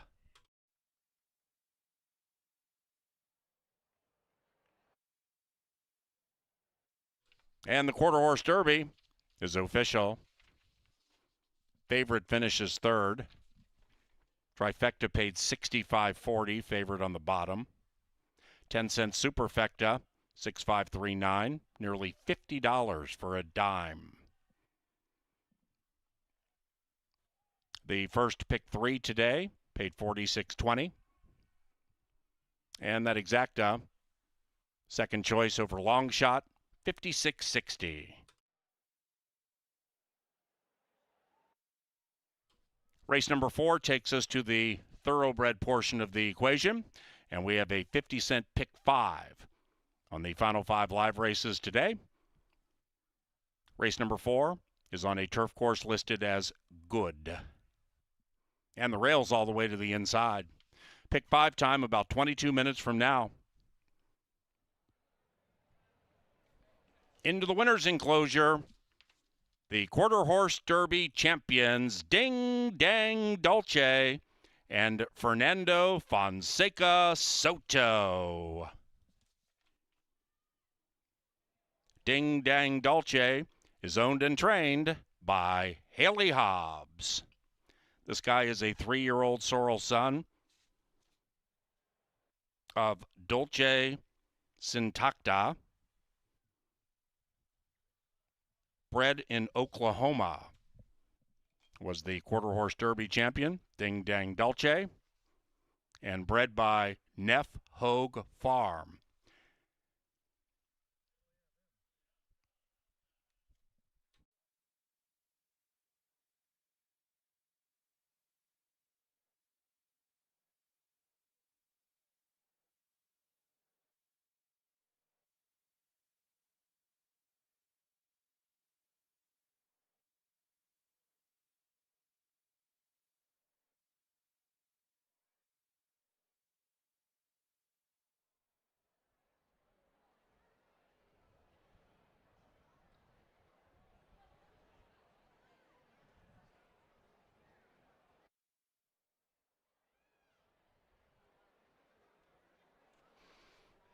Haley Hobbs is the winning owner and trainer of Ding Dang Dolce, and she's with Angela.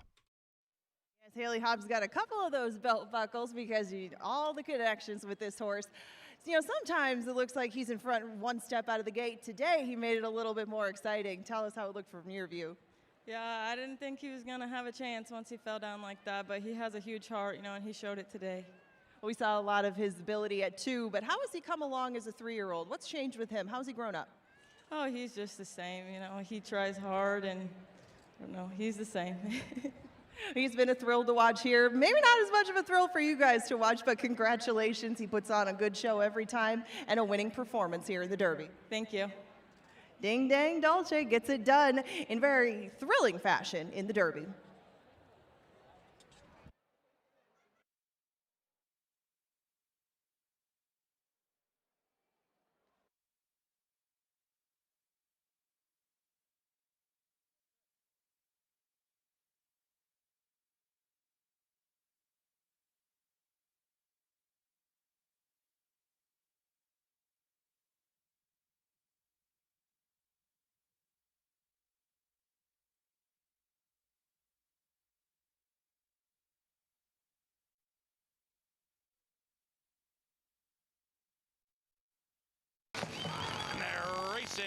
Uncle Redheads came out beautifully, and so did Ease a One inside his half a house. On the far outside, Tough as Diamonds is firing. Between them is Terrorizer. It is Uncle Redheads all the way down to the inside, battling stablemate Terrorizer. Outside, Ding Dang Dolce.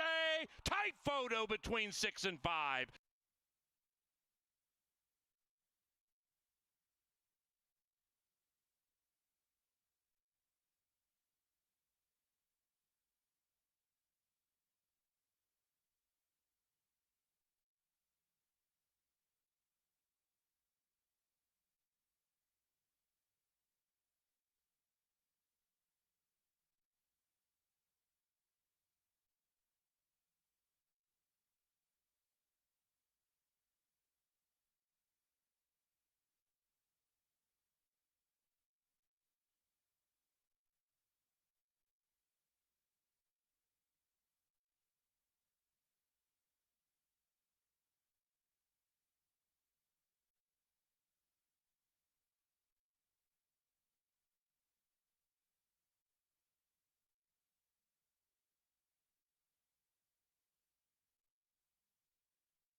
All right, welcome out to the paddock. We get set for the thoroughbred portion of the program, and we've got celebrities all over this racetrack.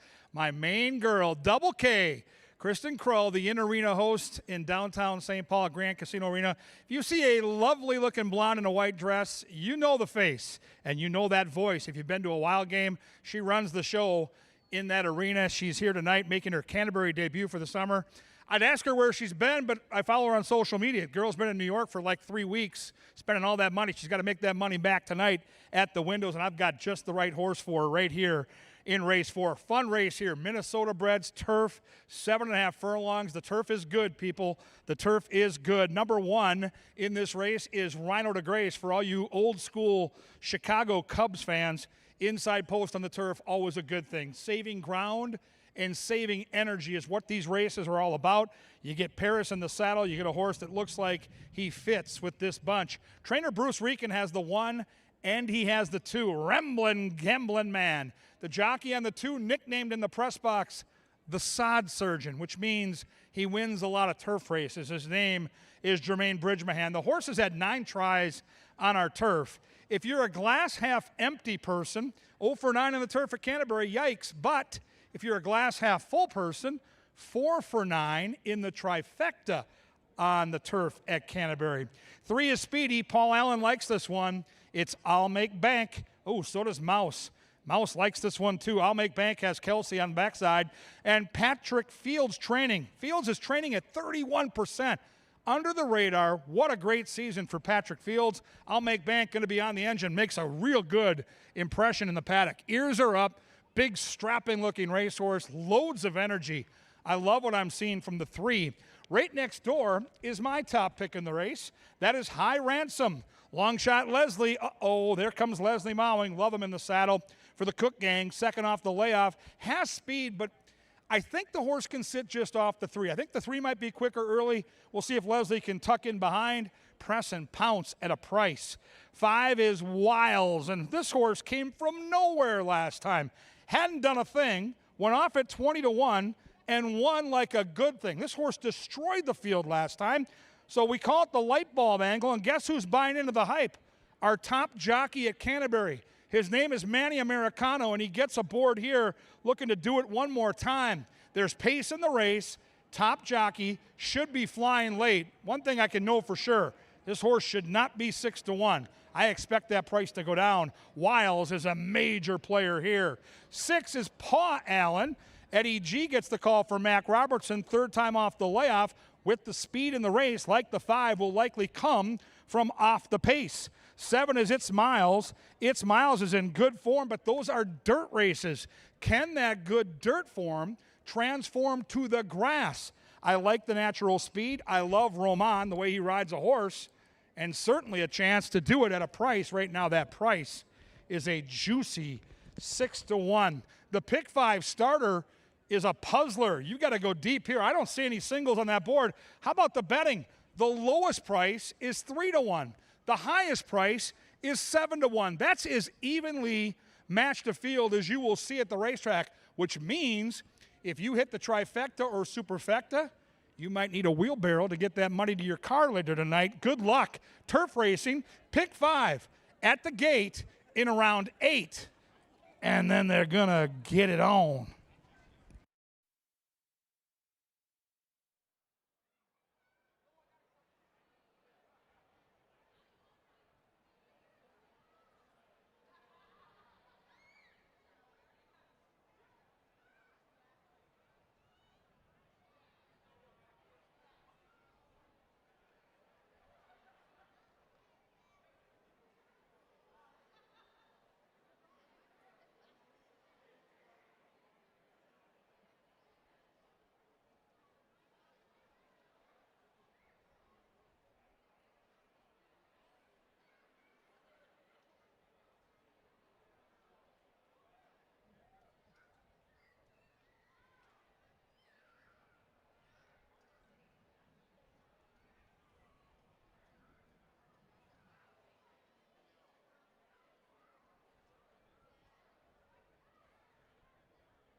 Walking onto the track and heading to a turf course listed as good for the fourth race.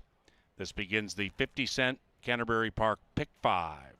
Pick the winners of the final 5 live races tonight and hit the Pick 5. No scratches in race number 4. And this one is provided by Jim Beam Bourbon. Elegant, smooth, refined. We also thank Touchdown Tile and Old National Bank. And we want to wish Ron a very happy 94th birthday from all of us here at Canterbury Park. Happy birthday, Ron.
All right, ladies and gentlemen, this is exactly what you came to Canterbury for, the fun and the frivolity of it all. Here are our contestants, and we have a VIP package for our great concert in August. It's called Here Come the Mummies. It's radical, it's wow, it's hip it, and now, here we go. We got 2 different teams here. We're gonna get 30 seconds on the clock. Whoever does the best job of mummifying their partner will get the special VIP package to see Here Come the Mummies. It's the talk of Shakopee. Go to CanterburyPark.com. Be a part of that Mummy Fest. Someone's going to win free tickets. Second place is going to get daily double packs. We're giving stuff away, folks. We're just giving it away. Ready, set, go. And there go the mummies. All right, you got to get the face wrapped, but can you get the body wrapped? Whoopsies, we got a fumble. Fumble. Oh, that hurt. That hurt. The judges are watching. It's like figure skating. Form matters. Final 10 seconds. 9, 8, 7, 6, 5, 4. Whoopsies. 3, 2.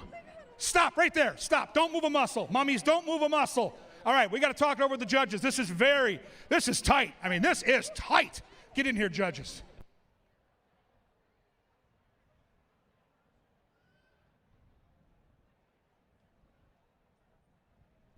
Ladies and gentlemen, we have a unanimous decision tonight, and here comes the mummies. The winner is right here, the mummies. Here they come.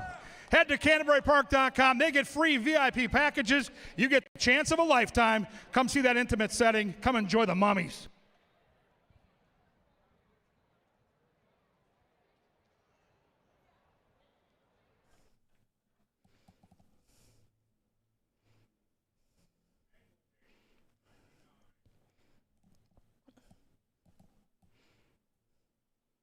Well, thank you for a little bit on the mummies, Kev, and I am going to try to take you on a little bit later. Sometimes the angle ends up facing off against the power play, and that is such a case tonight in race number 6. I like the 4, Clearly Authentic.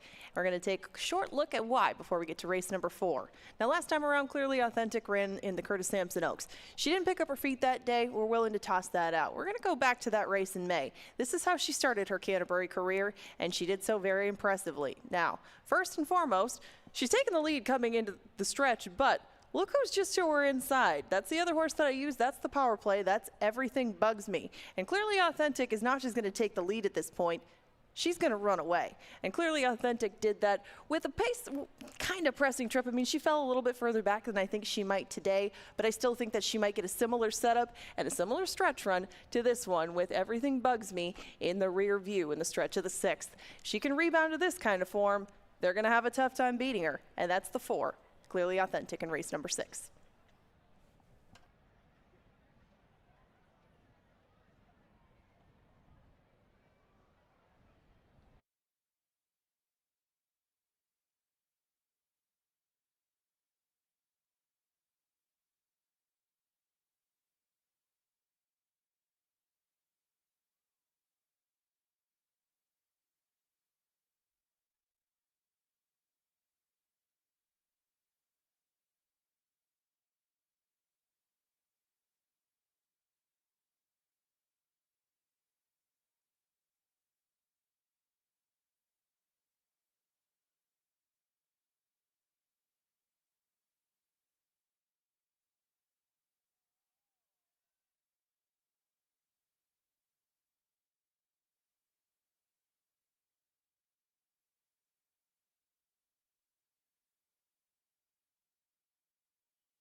And the horses have reached the starting gate. It's race time. Into the gate for the Canterbury Park Pick 5 with that Nation Low takeout. 7 battle, wide open in the win wagering. I Ransom, lukewarm favorite at 3-1. It's Miles 5-1. I'll make bank 4-1.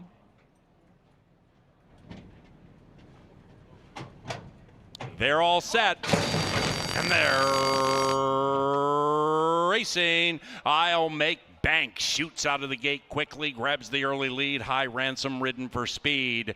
Then it's Paw Allen. That one at 8-1, very close, tucking in behind the leading 2. And about a length and a half clear from Wiles, trying to win 2 in a row as they corner. After that, it's Miles to the outside of Wiles. Wiles and Miles, 9 lengths behind. I'll make bank. Then it's Ramblin' Gamblin' Man, and Rhino to Grace would have to win it from 13 lengths out. Up the barn side they go. I'll make bank. Fully committed with a 5-length lead. I'll make bank. Shoots along with a half mile to go. That lead is now 6. High Ransom in second by about the same margin. Paw Allen asked for run, heading the wrong way. Rhino to Grace out of last, closing in fast. 8 lengths from the lead to the inside of Wiles. Then we come back 2.5 to Rambling Gamblin' Man, and It's Miles is in last. I'll make Bank's lead is diminishing. It's down to 4. Kelsey still chill. Kelsey still quite chilly on I'll Make Bank with a 3-length lead. High Ransom working hard in second. Outside Rhino de Grace. I'll Make Bank now ask the question. I'll Make Bank with a narrow lead. High Ransom cutting into it. Outside Rambling Gambling Man and Rhino de Grace. I'll Make Bank has ceded the lead to High Ransom. Here's Rambling Gambling Man. Rambling Gambling Man at 5-1.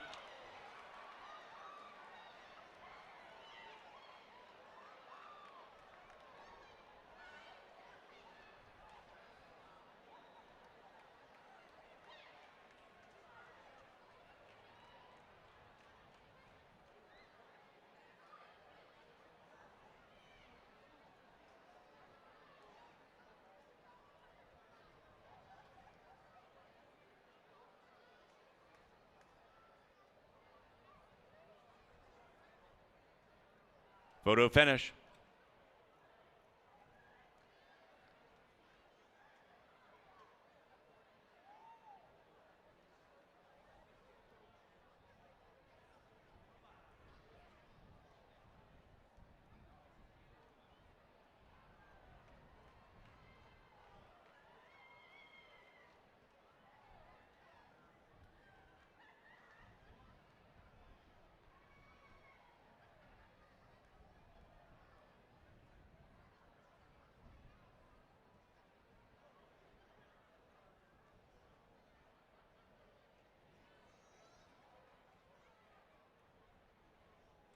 Result of the photo shows the winner is number 2, Ramblin' Gamblin' Man.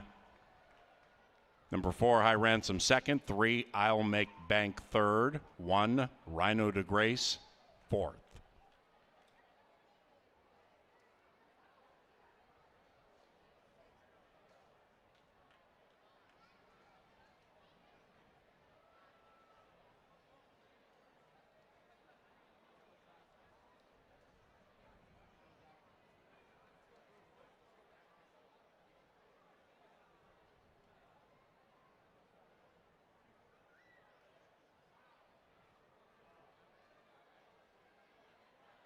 Race 4 is official.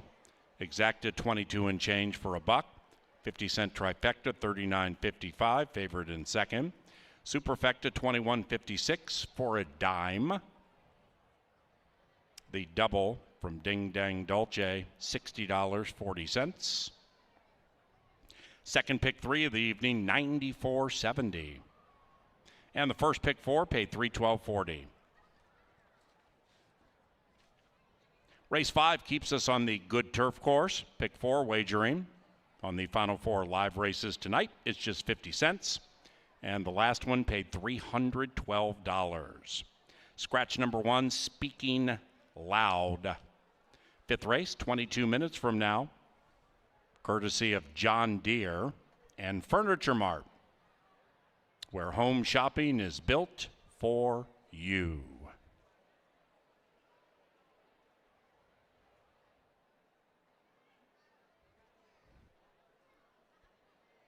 Now entering the winner's enclosure, Ramblin' Gamblin' Man and Jermaine Bridgmahan. The winning owner, Anthony Didier, and the winning trainer, Bruce Rieken. Ramblin' Gamblin' Man is a 6-year-old bay son of Leah out of Supreme Maker. Bred in Minnesota by Scott Pierce. 5th race, about 7:10. Pick 4 wagering. Don't get shut out.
racing. I'll Make Bank shoots out of the gate quickly, grabs the early lead. High Ransom ridden for speed. Then it's Paw Allen. That one at 8-1, very close, tucking in behind the leading two. And about a length and a half clear from Wiles, trying to win 2 in a row as they corner. After that, it's Miles to the outside of Wiles. Wiles and Miles, 9 lengths behind I'll Make Bank. Then it's Ramblin' Gamblin' Man, and Rhino to Grace would have to win it from 13 lengths out. Up the barn side they go. I'll Make Bank fully committed with a 5-length lead. I'll Make Bank shoots along with a half mile to go. That lead is now 6. High Ransom in second by about the same margin. Paw Allen asked for run, heading the wrong way. Rhino to Grace out of last, closing in fast. 8 lengths from the lead to the inside of Wiles. Then we come back 2.5 to Rambling Gamblin' Man, and It's Miles is in last. I'll Make Bank's lead is diminishing. It's down to 4. Kelsey still chill. Kelsey still quite chilly on I'll Make Bank with a 3-length lead. High Ransom working hard in second. Outside Rhino to Grace. I'll Make Bank now ask the question. I'll Make Bank with a narrow lead. High Ransom cutting into it. Outside Rambling Gamblin' Man and Rhino to Grace. I'll Make Bank has ceded the lead to High Ransom. Here's Ramblin' Gamblin' Man. Ramblin' Gamblin' Man at 5-1.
Racing. Rough beginnings for 3 and 9. Nice beginning for She's a Painted Monday between them. Eyes of Be Slick. The favorite needs to go. It is Wise Lady leading it and Wise Lady winning it at 7-2.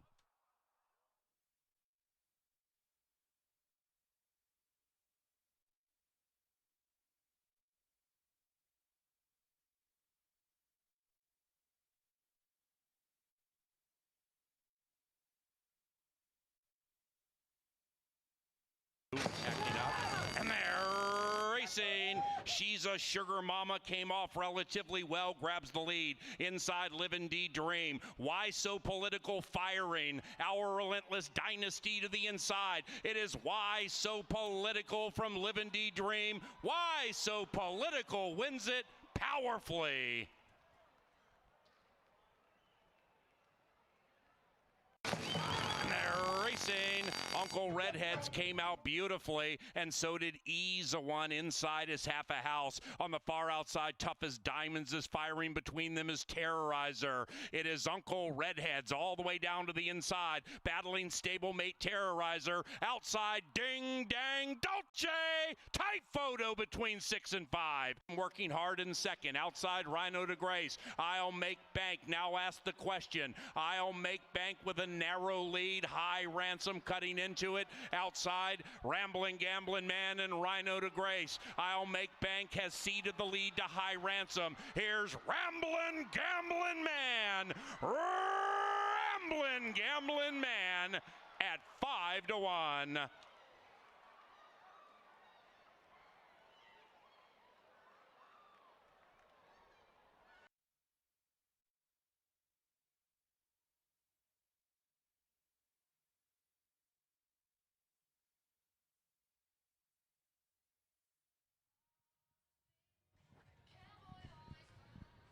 Sweet country music from the TV studio. Thank you, gang. Gary Contessa, Kevin Gorg. Only one of us won a grade 1 as a trainer. Only one of us knocked heads with Chad Brown, Todd Pletcher, and the likes. It ain't me, and it's you, Gary. And we got a great opportunity for the fans here. September 6th is the yearling sale, and even if people just love to be out here and see the game, it's fun to pick a winner and bet a winner. It's a completely different experience when you own that winner and get your picture taken. We call this Hope Springs Eternal because every one of those yearlings could be 2 years down the road the Derby winner. Oh. You come here, you have an opportunity to spend a little bit of money and have a lot of bit of horse. And you know what? It's a real golden opportunity for everybody that's here in the grandstand. You want to get your feet wet on a horse. You want to get in at the bottom line on a horse. Our yearling sale is second to none. You can look at the yearlings that are running, the older horses that are running here now that came out of this sale, and it's just amazing. It's an amazing opportunity for everybody in this grandstand. Head to CanterburyPark.com. We just ran the Minnesota Derby and the Minnesota Oaks, and we've seen all kinds of connections win. Put your friends together in the neighborhood. Put your family together. Get your buddies together and get involved in the yearling sale, CanterburyPark.com. Now, let's make the people some money. Let's handicap the race. We've got a good turf course. For you as a trainer, when there was moisture in the turf, how did that affect your horses?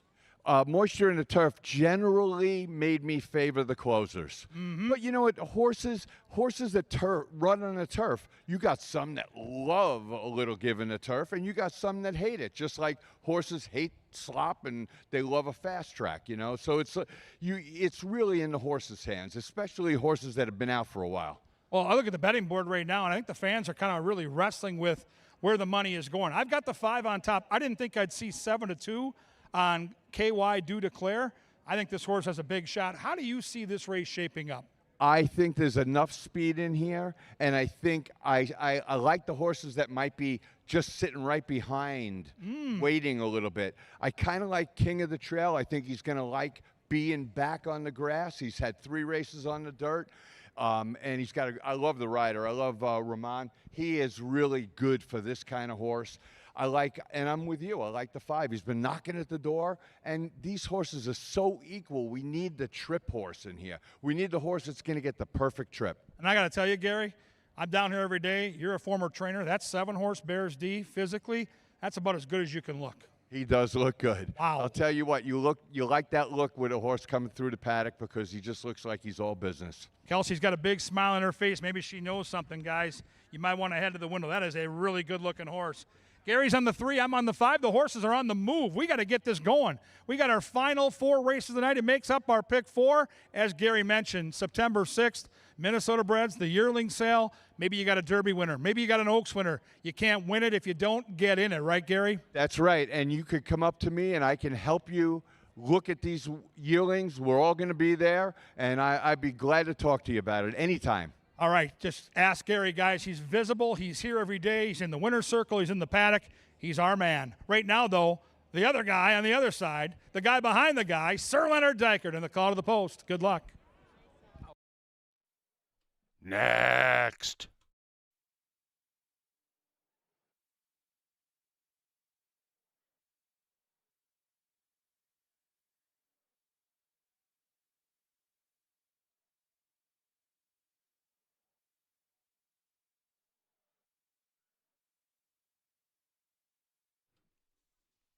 SLD.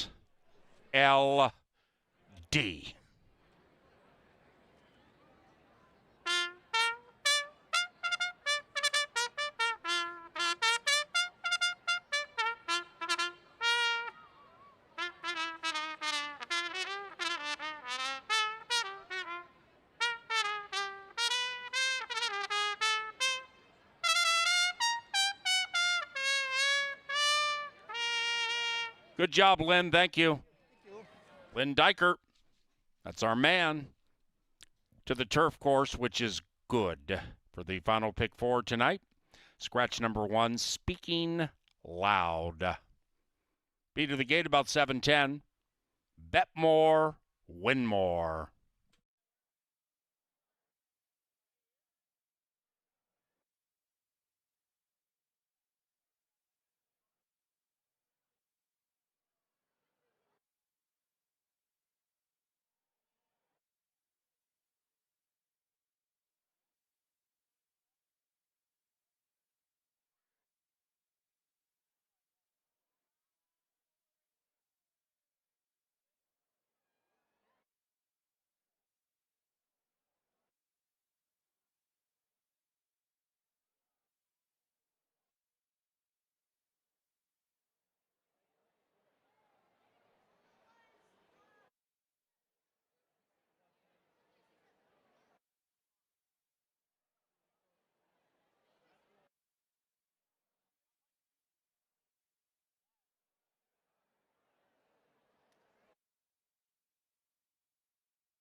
Hello from the winner's circle. We are now 5 minutes away from race number 5. But first, we've got a very unique game down here in the winner's circle.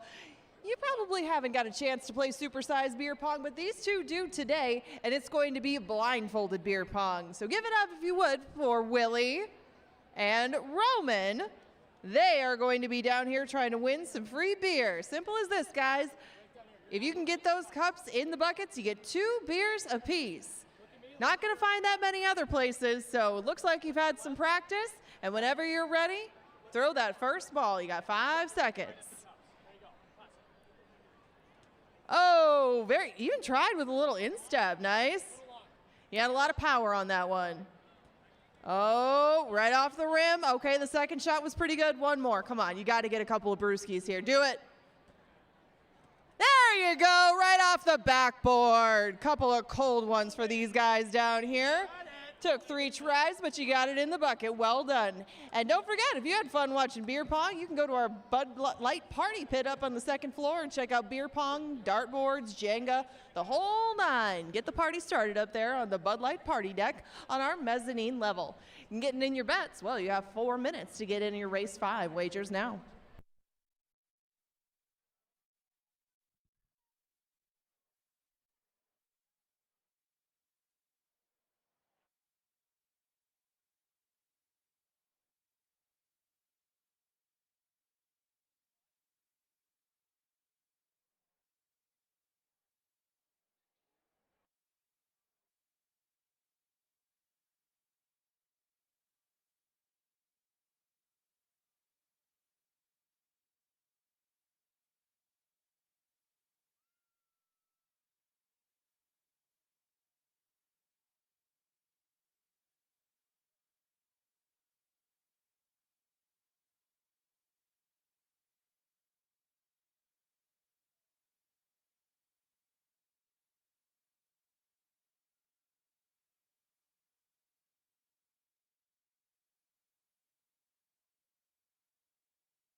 And the horses have reached the starting gate. It's turf time.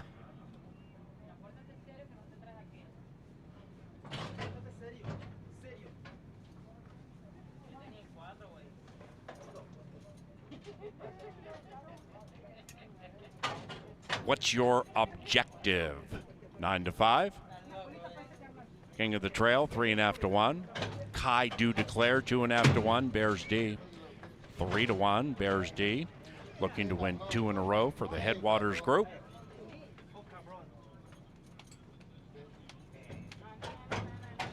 Rocket Wrench has arrived, so we can start.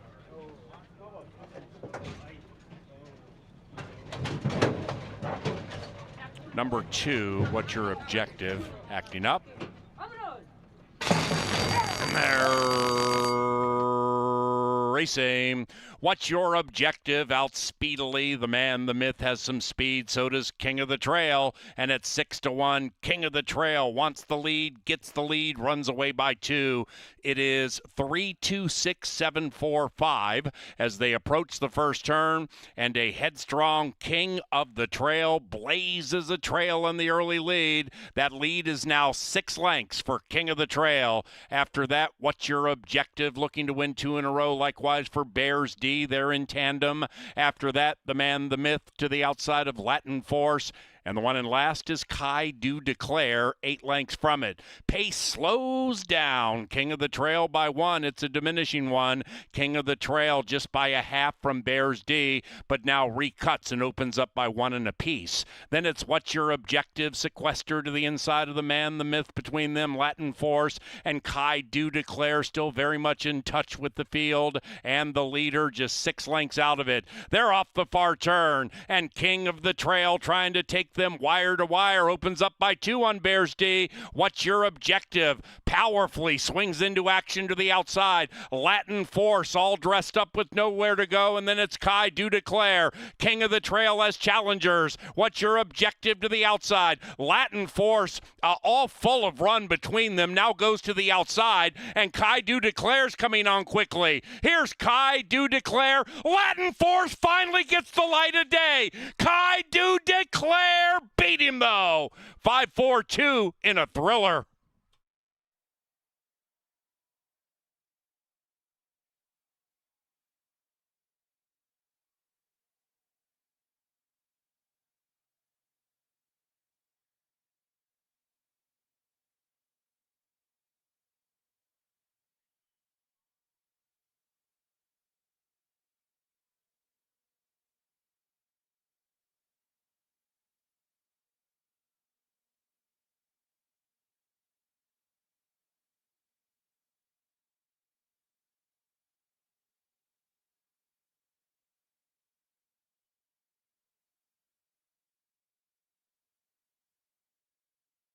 It's another photo finish.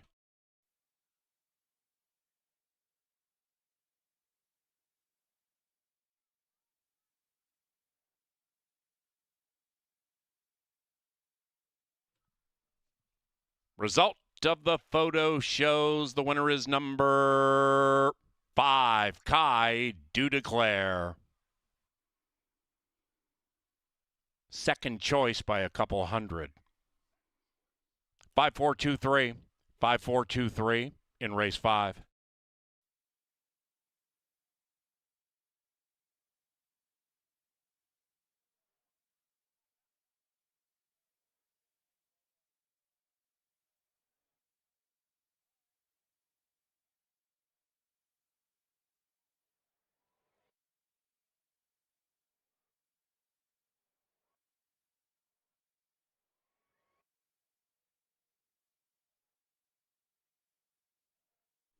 Valentina Tranquilino to the petting zoo urgently.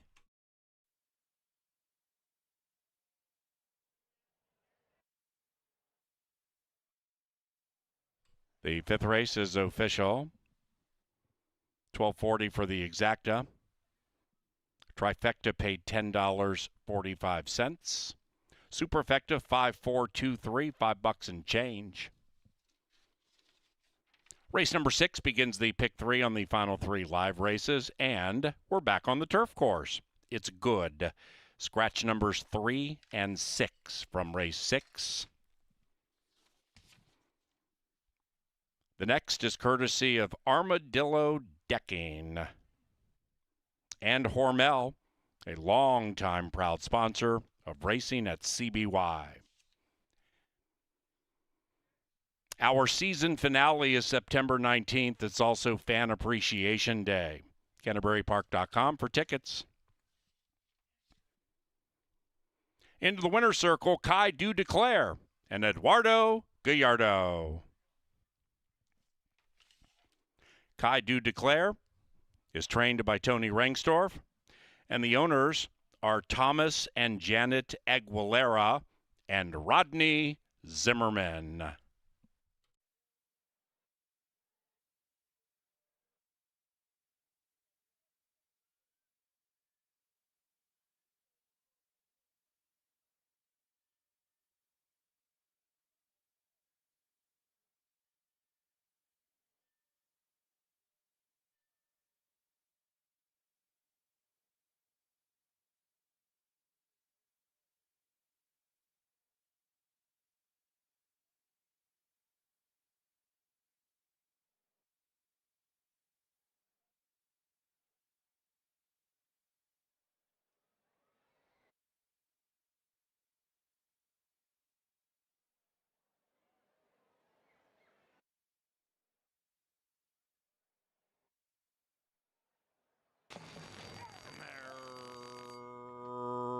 Racing.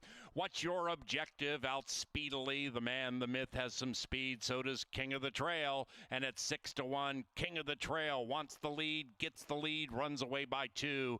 It is 3-2-6-7-4-5 as they approach the first turn. And a headstrong King of the Trail blazes a trail in the early lead. That lead is now 6 lengths for King of the Trail. After that, what's your objective? Looking to win 2 in a row. Likewise for Bears D. They're in tandem. After that, the man, the myth, to the outside of Latin Force.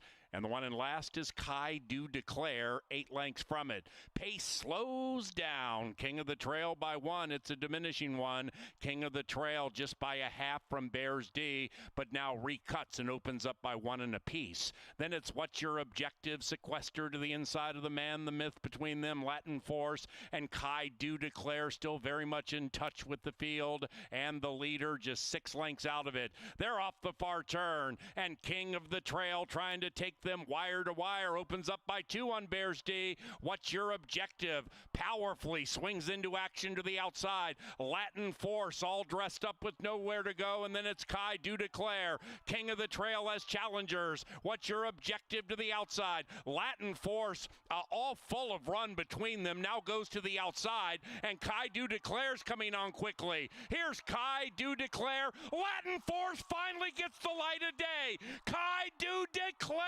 beat him though. 5-4-2 in a thriller.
late jockey change in the 7th race being announced for the first time.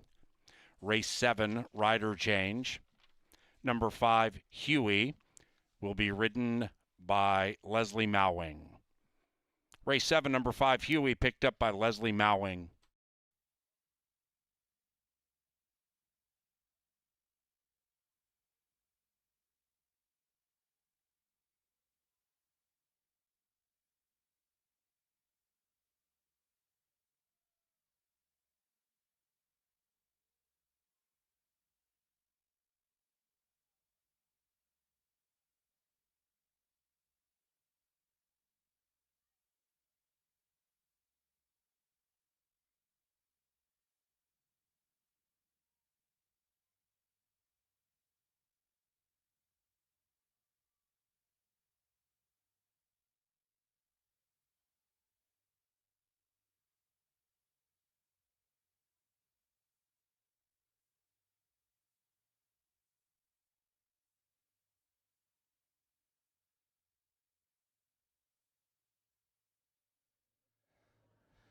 Angela Herman, Kevin Gorg, double dipping here for race 6 from the paddock. 7 and 8, we're going to be in the studio.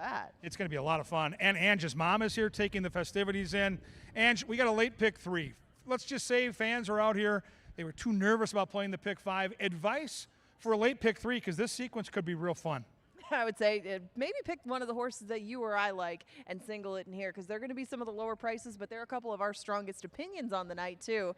And sometimes we end up seeing the power play face off against the angle. And fun. Yeah, we'll see which one comes out ahead. I don't picture us getting that different of trips. No. You might get the jump on me in here. Tell me why you like the rail horse. Everything bugs me. Well, I thought the scratch was a significant one. I thought Make It Happen probably had the front to herself. Now, I don't know that the inside marker needs a lead, but I'll trust the sod surgeon. I'll trust my guy, Jermaine Bridgemahan, to make a good choice. He's got speed. He's got a horse trained by Silva. And for me, it's all about who this horse faced last time. Yocasta is so sharp right now and came from way off the pace.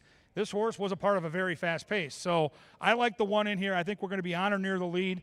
I don't think we're going to be 9-2. I think that was a pipe dream. And we'll see how it plays out. What do you think about the 2 with long shot Leslie? I was going to say that 3-1 sounds pretty good on your horse. Gets along very well with her rider, by the way. But Marisol's First is 9-1 at the moment, and she did get a win last time around at 21-1 with him in the irons. I just thought that there was going to be a lot of pace in here. But as you mentioned, the scratch of the 3 and the scratch of the 6 definitely make it an easier time on both the 2, Marisol's First, and the 5, Gotta Try Mischief. Both of those 2 I thought would go to the front and at least keep each other honest. That's all I'm asking for my closer, for your pace presser. And I just think that she's not going to be able to take them all the way this time around with a nice horse like Gotta Try Mischief to her right. Yeah, Clearly Authentic is your pick here. Comes out of a stakes race where she was 1-2 in the Curtis Sampson Oaks, so clearly she's got some class. Yes, definitely. I was looking back to May. I was trying to turn back the clock to there, and she looks good out here in the paddock. That's what I wanted to see. She just didn't pick up her feet last time in the Oaks. Clearly Authentic just, had a mulligan that day. That's okay. That's okay. Everybody has a bad day or a good day. I think she's sitting on another good day today, and right now she is 2-1. But 5-2 on Gotta Try Mischief. This is one of those ones that we just talked about. Probably benefits the most from the scratch and has taken plenty of money to go with it. I wrote down Salty when I was handicapping this race a couple days ago. This horse has 4 wins. A lot of these horses cannot say that. This horse has faced some tough competition, including Yocasta. And, she gets Americano, and it's Paul Allen's pick. And 5-2, the Oracle likes this one. There's a lot of good handicappers that like the 5. Can't fault them at all. The 7 is Tour Queen, Ange, and this is the horse that, no question, you and I have had some luck over the years following this horse. She's won a couple times here. She's run at Glitzy Gulfstream. She's been to Tampa. A little surprised that she's a price of 9-2. She won the Oaks a couple of years ago, so you know that she does like this track. Just Tour Queen's been on a different kind of trajectory since then. You can see how many times she's been claimed and changed hands, and Tour Queen has showed some speed throughout it, but she's just been kind of an all-or-nothing story. If she gets to the front, she runs her race, but if she falls too far behind, it seems like she's maybe a notch below. So if Tour Queen can keep herself in contact, 9-2 is a very good price. She likes it here a lot. She should be able to stay close to the pace, but one who I would anticipate will be near the caboose early is the 8 Morg's World. What do you make of her? Morg's World, when she's feeling like it, has an incredible closing kick. If you bet the 8, don't panic. Betty Joe is going to be towards the back of the field, like Ann said. Might be in a different zip code, but one thing we know for sure, She's going to come, and she's going to come with a big, ferocious close. The problem is, can she get there? If you're building a trifecta, you got to use her. She's going to be in the mix. Can she win? Well, we'll find out. She's 2 for 39. The cool part is she's 9-1. Anytime you see a horse trained by Nikki Goodwin, owned by Extreme Racing, you better dip in for those exotic wagers. And we got turf racing. The turf is good. Kip and I are going to go clip with the lottery folks. It's going to be awesome. Right now, though, Sir Leonard Dykert and the call to the post.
All right, ladies and gentlemen, it's that time of night. We're giving away more free money. That's what we do. Right now, it's compliments of the Minnesota State Lottery. Thank you to the lottery for their support of racing. Here's the deal. They have a horse placard. If their horse wins this race and they have the matching placard, $50 in scratch-off tickets. And get this, 2 summers ago, that $50 in scratch-off tickets turned into $4,500. Now, if you get second or third, you've got the right placard, you get a swag bag worth hundreds of dollars in prizes from the lottery. I need your name and where you're from. Austin Hacker, and I'm from Eagan, Minnesota. Go Wildcats down in Eagan. You got a lucky charm over your shoulder. Thomas from Cushing, Minnesota, population 65. Well, all right, let's get some money to Cushing, Minnesota. Another good luck charm. She's not real sure of me. We'll be quiet. I'm Mar from Coon Rapids. The Cardinals of Coon Rapids. They're good fun. SC, huh? The Trojans. Look at this guy. My name is Peyton Kasork. I'm from Chicago. Chicago. Are you a Bears fan? Hell no. He loves the Vikings. He figured it out. He didn't want to get booed. We got like 8,000 people staring this guy down. Love the hat. Name and where you're from. Thank you. Jenny Woodbury. Jenny from the block. Let's go, Jenny. All right. Last but not least, the swashbuckler with the beard. Anthony from Woodbury. Anthony from Woodbury. Hey, pick your favorite contestant. Pick your favorite horse. Thanks to the Minnesota State Lottery, it's race time. And right now, the DJ with the cute pink shirts is shooting shirts into the crowd. If you make noise, you get a free shirt. Come on now.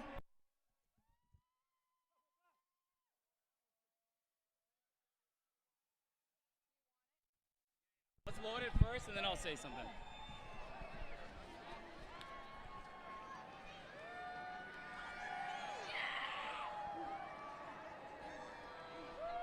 All right, we're going to start over on this side. Put your hands in the air. Make some noise if you want a T-shirt.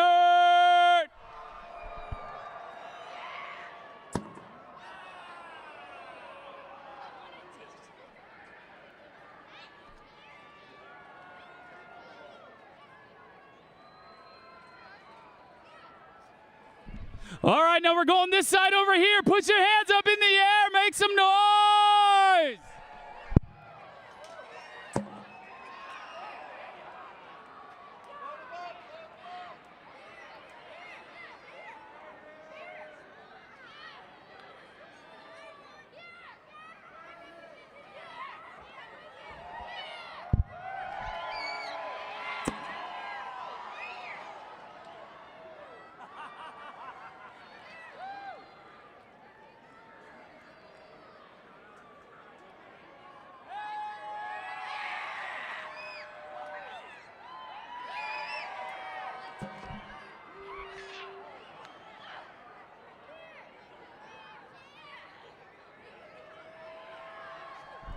Last two T-shirts, make some noise! Over here. Center. Over here. Center. Over here. Ah!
And it's post time. Race number 6. The final of a series of turf races.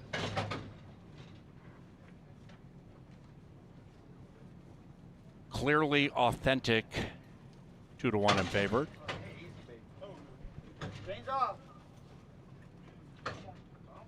Morg's World, last in line.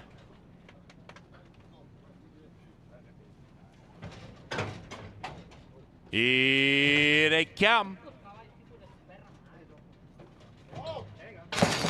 And there they go. Good start. Gotta try Mischief. Pops with good early speed. Likewise for Mare Sills First, looking to win 2 in a row in upset fashion. And at 22-1, Mare Sills First speeds away with the lead. Gotta try Mischief is alongside that one, just about a half length behind. And 2 lengths clear from Clearly Authentic as they corner for the first time. Everything Bugs Me tucks into the inside of Clearly Authentic, just 2.5, 3 lengths from a moderate early pace. Outside of that, Morg's World and Tour Queen is last, but Tour Queen is only about 5 lengths from the lead. Up the barn side they go. Race 6 on the beautiful turf at CBY. Mare Sills First, trying to sail wire to wire. Gotta try Mischief, like that 2, trying to win 2 in a row. Everything Bugs Me creeps up confidently, just a length and a half from the lead, right behind Mare Sills First. Then we come to Clearly Authentic, not asked for run, to the inside of Morg's World, 4 wide around the turn. And after that, Tour Queen still just 5 lengths from front to back, and they approach the top of the stretch. Mare Sills First, gotta try Mischief, Morg's World wide. Everything Bugs Me waiting for the light of day and gets through. Beautiful, beautiful move. And Everything Bugs Me kicks on with gotta try Mischief. Morg's World to the outside. It is Everything Bugs Me, gotta try Mischief. Can only watch that one run away as Tour Queen comes surging late. Tour Queen, last to first. Wow, perfectly timed ride. 7-1-4 in race 6.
Fascinating race, and one that goes to number 7, Tour Queen. 7-1-4-5.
Race 6 is official. Into the winner's enclosure, Tour Queen and Luis Fuentes. Tour Queen is trained by Ty Garrett, and the winning owners, 7 Arms Stable. Race 7 is 20 minutes from now. Number 5, Huey, is ridden by Leslie Mowing.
And did it go.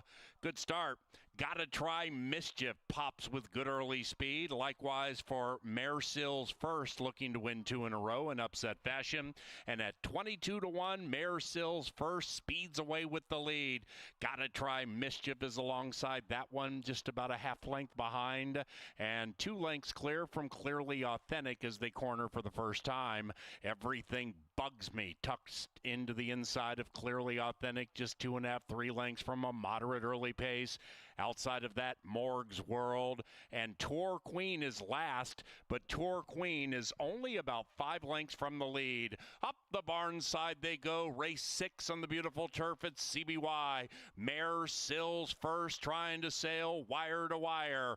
Gotta try Mischief, like that 2, trying to win 2 in a row. Everything Bugs Me creeps up confidently, just a length and a half from the lead, right behind Mare Sills First. Then we come to Clearly Authentic, not asked for run to the inside of Morg's World, 4 wide around the turn. And after that, Tour Queen still just 5 lengths from front to back, and they approach the top of the stretch. Mare Sills First, gotta try Mischief, Morg's World wide. Everything Bugs Me waiting for the light of day and gets through. Beautiful, beautiful move. And Everything Bugs Me kicks on with gotta try Mischief. Morg's World to the outside. It is Everything Bugs Me, gotta try Mischief. Can only watch that one run away as Tour Queen comes surging late. Tour Queen, last to first. Wow, perfectly timed ride. 7-1-4 in race 6.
Angela Herman, Kevin Gorg ready to take you through the late daily double. It starts with race 7. Minnesota breds here. Maidens looking for their first victory. I thought this was a very fun handicapping puzzle because to me, there's 2 ways of attacking this race. If you think more Tiger Paw is just better, which on paper, he looks imposing, then go for it. If you think, okay, the horse is 0 for 24, and as much as we love Olivia Bethke, maybe you're sitting there handicapping saying, well, she hasn't won a race here at Canterbury and she's a kid.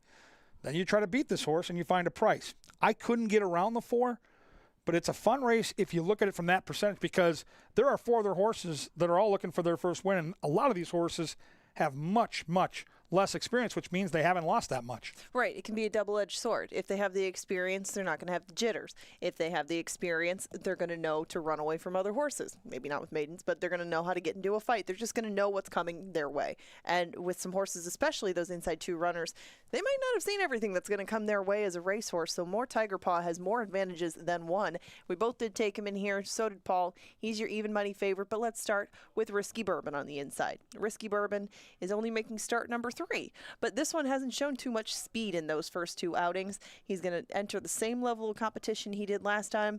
How does he upgrade today to make that 5-to-1 price look like stealing? Well, it's second time Lasix. It's a jockey that's brought in some big prices. Paris hasn't won a ton this summer, 4 wins, but when he wins for size. I would say press and pounce, let the 2 go to the lead, take the rail, sit just behind it. The 2 to me is the X factor. It's Americano, it's speed, it's the other Bethke. Dangerous. Yeah, I mean, everybody's lost to more Tiger Paw at some point this year, but Tango's Mischief did lead a little part of the way in his first 2 starts. He's shown good speed and ability to get out of the gate.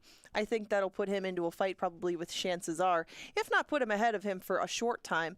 But when these 2 saw each other last time around, they kind of took the same journey. They showed speed, they wore each other out, and they ended up pretty far behind Special Agent Man, the horse that won that day. Tango's Mischief, though, is one that could build on those first 2 starts. I mean, you can always be forgiving of a horse learning things as they go along. It's just, is he going to be able to stretch his speed all 6 furlongs with pressure from his right and with horses coming from the back? I guess people are betting against it a little bit right now. He's 7-2, but so is Chances-Are. And this looks like the horse that would be the main threat to take them all the way. He almost has a couple of times, but now we're on start number 9 for the son of Chancelot. What do you think? Well, the biggest thing that Chances-Are has going for him is the jockey. Kelsey Haar seems to get horses to outperform their odds. She puts them in the race. They run their race. If the 2 doesn't want to keep on going around the far turn, this horse might fall into the lead. 4 likely sitting behind this one. Maybe the 3 gets the jump on the 4. But I'm just telling you, the 4 on paper jumps off the page. Yeah, definitely. And he has run winning races. He's the only 4-year-old in here. We've seen some good closes from him, but some of the best have come lately. Obviously, he gets along very well with Olivia Bethke, so we wish them luck in breaking his maiden tonight. And the outside horse, Huey, rider change here. Leslie Mowing will pick up Huey. This is another one that hasn't shown that much speed, but we do see some changes. He's coming off the turf course and doesn't have to run quite as far today. Yep, and he faced open company. So there are some things to like. Leslie can bring in a price. The Westerman gang, sneaky as get out to start the double. And with that 5, it reminds me, I've got a special birthday wish. Grayson is out here at Canterbury with all his family and friends celebrating turning 50. Happy birthday, Grayson. As we get ready for race 7, Ange, the handicapper's picture on the board. Yeah. Take him to the track. Yeah, absolutely. And Win Play Show, Exactus Tries, Supers, and Daily Doubles on that wagering menu. A lot of us agreeing on number 4, more Tiger Paw, to break his maiden tonight. We'll find out in 8 minutes if he's going to do it. Now they head to the track with the call to the post.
It is now post time. Into the gate for the Thursday penultimate. More Tiger Paw, 4-5 in favored.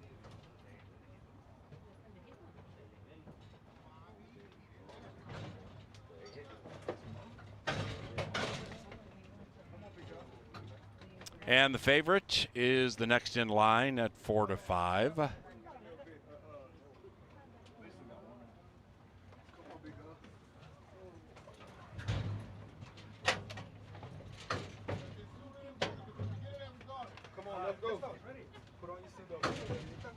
Huey goes in. And they're racing. More Tiger Paw, the hot favorite, came out well, but so did Risky Bourbon to the inside. And now Tango Mischief takes the lead as they reset themselves. It's 2-1, 3-4, 5, and they're covered by 6. And they have about a half mile to go, chasing Tango's Mischief. And Tango's Mischief kicks away by 2. Stablemate, More Tiger Paw in the clear, closing in. Risky Bourbon trapped to the inside. Next to that one, Chances Are, and then it's Huey. And Huey's 4 lengths from the lead. 5 now covered by 3.5 as they approach the top of the stretch. And Tango's Mischief is attacked, and attacked by More Tiger Paw, who kicks on. And the 2-5 favorite, More Tiger Paw, opens up a 2-length lead. Chances Are from off the pace to the outside. After that, Tango's Mischief. Tango's doing the moonwalk. Then it's Huey and Risky Bourbon, and they're chasing More Tiger Paw. It's More Tiger Paw from Chances Are. And for jockey Olivia Bethke, she gets her first victory in her home state. It's More Tiger Paw.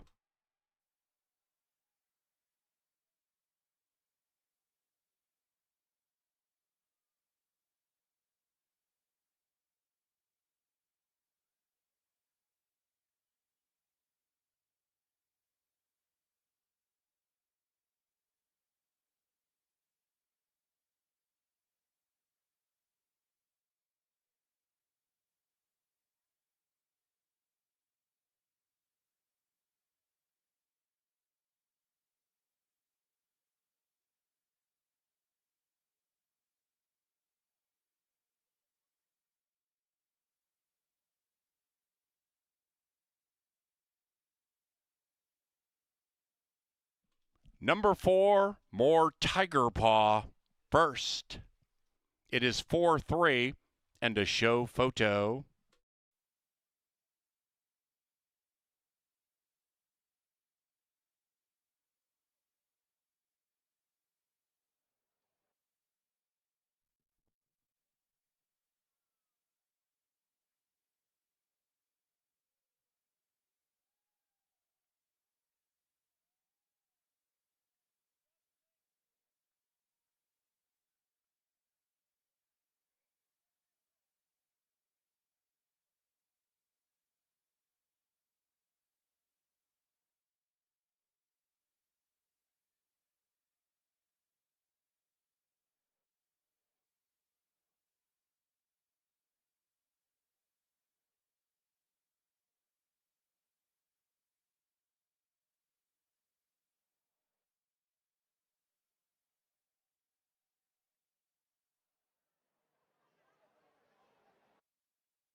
And race 7 is official.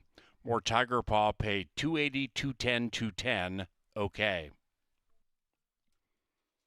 The 8th race is the final live race tonight. Scratch number 1, Mr. Fabricator. Post time 22 minutes from now.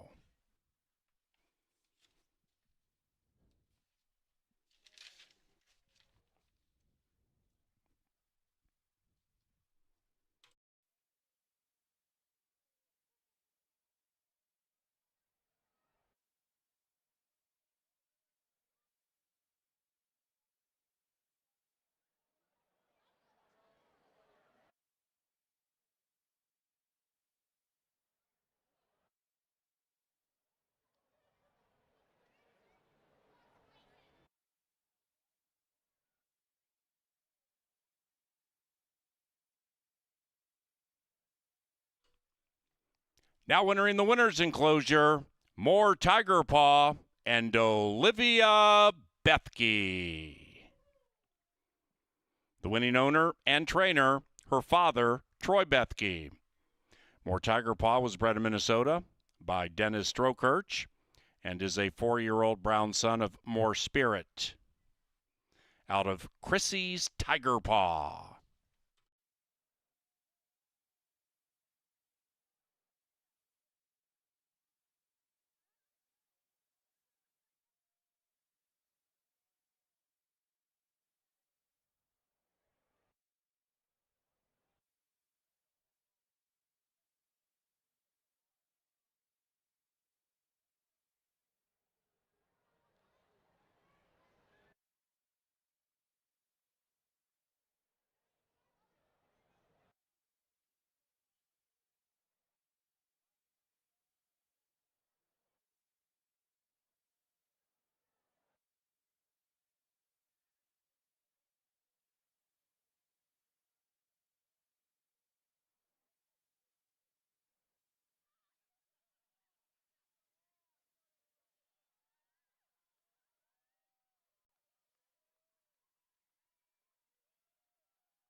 Racing.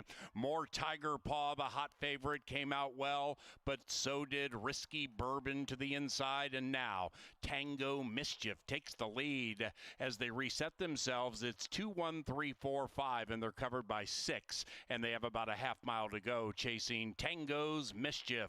And Tango's Mischief kicks away by 2. Stablemate More Tiger Paw in the clear, closing in. Risky Bourbon trapped to the inside. Next to that one, Chances Are, and then it's Huey, and Huey's 4 lengths from the lead. 5 now covered by 3.5 as they approach the top of the stretch, and Tango's Mischief is attacked by More Tiger Paw, who kicks on, and the 2 to 5 favorite, More Tiger Paw, opens up a 2-length lead. Chances Are from off the pace to the outside. After that, Tango's Mischief. Tango's doing the moonwalk.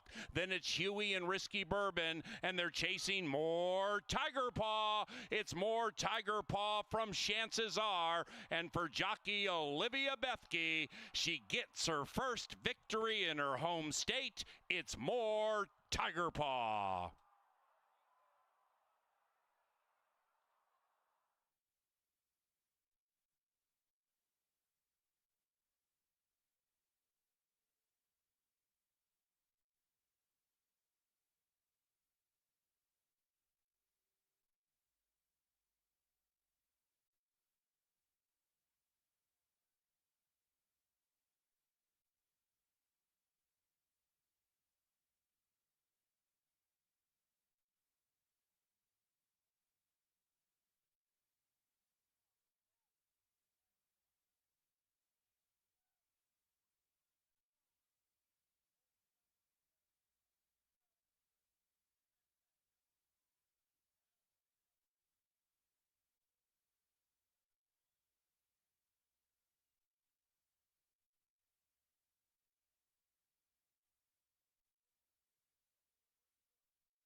Kevin Gorg, Angela Herman with you to take you through the lucky last. If you're alive in the pick 4 or pick 5, good luck. Let's handicap together, Ange. Big scratch of the 1, Mr. Fabricator. There goes the front end. Not a race where there's a ton of speed, so we'll handicap it now. We'll start with Laws of Man. I wrote down Sneaky a couple days ago. Sneaky's getting money. Yeah, he had some speed, and I mean, Laws of Man has always shown some semblance of speed. It's just that it gets outrun to the lead sometimes, and I think that getting down to this level helped him find the lead a short time last time around. But Laws of Man, just by virtue of a smaller group, should be in the contention of things from start to finish. I think that his main competition early and late comes from Pass Line, but Laws of Man, I think, would probably separate himself as the second choice by the time all is said and done. Good position on the inside, and if he is going to find his second victory at Canterbury, it very well could be against this particular group. Now, Too Little, Too Late is right next door. He had tried 7 furlongs a couple of times. One went a lot better than the other, so he ended up back at 6 last time around, and he too showed a bit of pace, but was beaten by a couple that landed in this same spot. Yeah, it doesn't look like he's overmatched. He's got stalking speed. He's got a jockey that brings in prices and a Kentucky Derby winning trainer. There are credentials there. You, myself, and Paul Allen, when we unify together with our handicapping, which we do separately, we're 73%. We're coming off a win together in race 7 that everybody found. Can Pass Line help us sweep the late double? He fits in this race so well, doesn't he? Because that win that he got back in the end of May doesn't count against him. So now he's going for his 3rd win in 4 starts, and Pass Line couldn't have been more impressive in making a splash in his first run at Canterbury. He triggered some pretty big payouts that night, and Pass Line is not going to be near that price tonight. He's 6-5 currently. I don't expect it to go much north of that. If he duplicates that performance, or even just does a shade of it, he is going to have his nose on the line somewhere around the winning spot. We'll see if it's in front. But he does have, I mean, some competition that's more versatile than that. And the one that interested me, I guess, at 5-1 would be Outrun Him, because I thought that Laws of Man and he would not be the same price. I thought he'd be a little higher price. I think he still will be. But he's a horse that I like on the cutback. Maybe not necessarily at 6, but he's run well in these settings before. It's just been quite a while since he's done that. And it's Joel Burnt on the cutback, where he's 27% with a juicy ROI of more than $2.50 for every buck you bet. So there is a handicapping angle for sure on the 5. Outside horse, Secret Potion. Eddie G. And your thoughts? Well, they're going to cut him back, and this horse has sprinted with similar results to his recent route races. I mean, he's still got that old speed.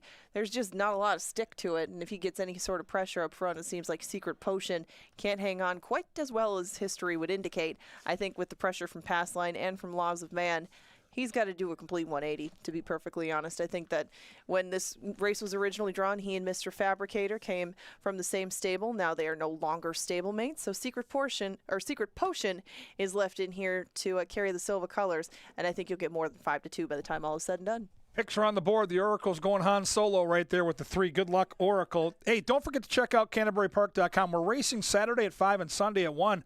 A handicapping contest put out by Jeff Monday, the Dog Days of Summer. It's the best handicapping contest in the Midwest. Come out and play. It's Saturday and Sunday. It's a $100 entry with a $400 live bankroll. Check it out at CanterburyPark.com or the info center right now, the call to the post.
They've reached the gate. It is now post time.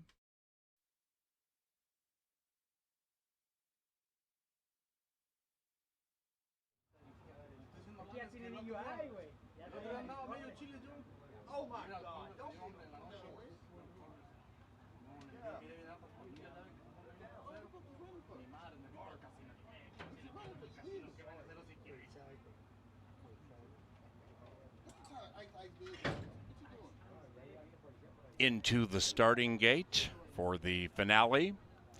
Pass line, the 4-5 favorite. Laws of Man. Too little, too late. And the favored pass line.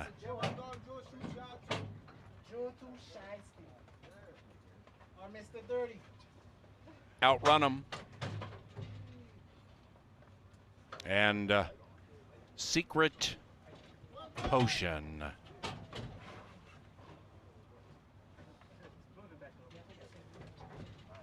It's the lucky last.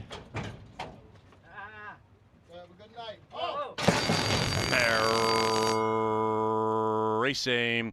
All 5 off squarely. Secret Potion has speed. Secret Potion from the outside spot with a killer crossover gets down to the inside and leads it by 2. Too little, too late is next to the inside of Outrun 'em.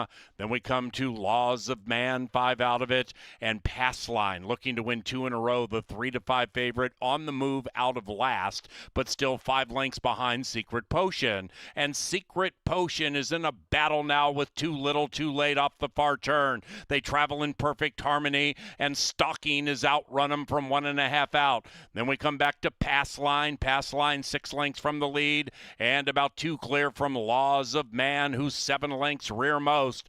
Around about the quarter pole and up top, they're chasing Too Little, Too Late. And Too Little, Too Late at 8-1, kicks away by 1.5. Outside of that is Outrun 'em. To the inside, a tired Secret Potion, and Laws of Man is closing from last. Into the final football field, Too Little, Too Late has pulled the upset in the lucky last.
And the 8th is official, 3-2-5-4.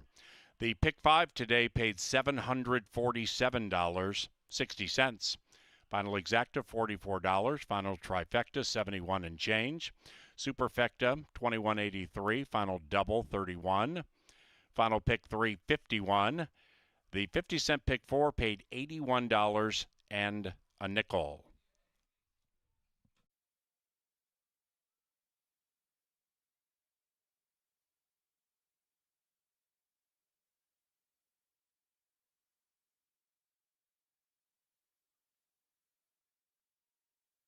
Into the winner's enclosure, Too Little Too Late in Sachin, Paris. The winning trainer, Benny Woolley Jr., who also is co-owner with Sam Michek. Racing resumes at Canterbury Saturday at 5 o'clock. Thank you for joining us tonight. And if you're leaving the racetrack, please drive safely.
Racing.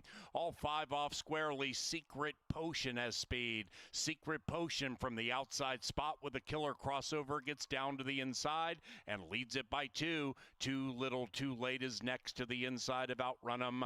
Then we come to Laws of Man, 5 out of it, and Pass Line looking to win 2 in a row. The 3 to 5 favorite on the move out of last, but still 5 lengths behind Secret Potion. And Secret Potion is in a battle now with Too Little Too Late off the far turn. They travel in perfect harmony, and Stalking is Outrun 'em from 1.5 out. Then we come back to Pass Line. Pass Line 6 lengths from the lead, and about 2 clear from Laws of Man, who's 7 lengths rearmost. Around about the quarter pole and up top, they're chasing Too Little Too Late, and Too Little Too Late at 8 to 1 kicks away by 1.5. Outside of that is Outrun 'em. To the inside, a tired Secret Potion, and Laws of Man is closing from last. Into the final football field, Too Little Too Late has pulled the upset in the lucky last.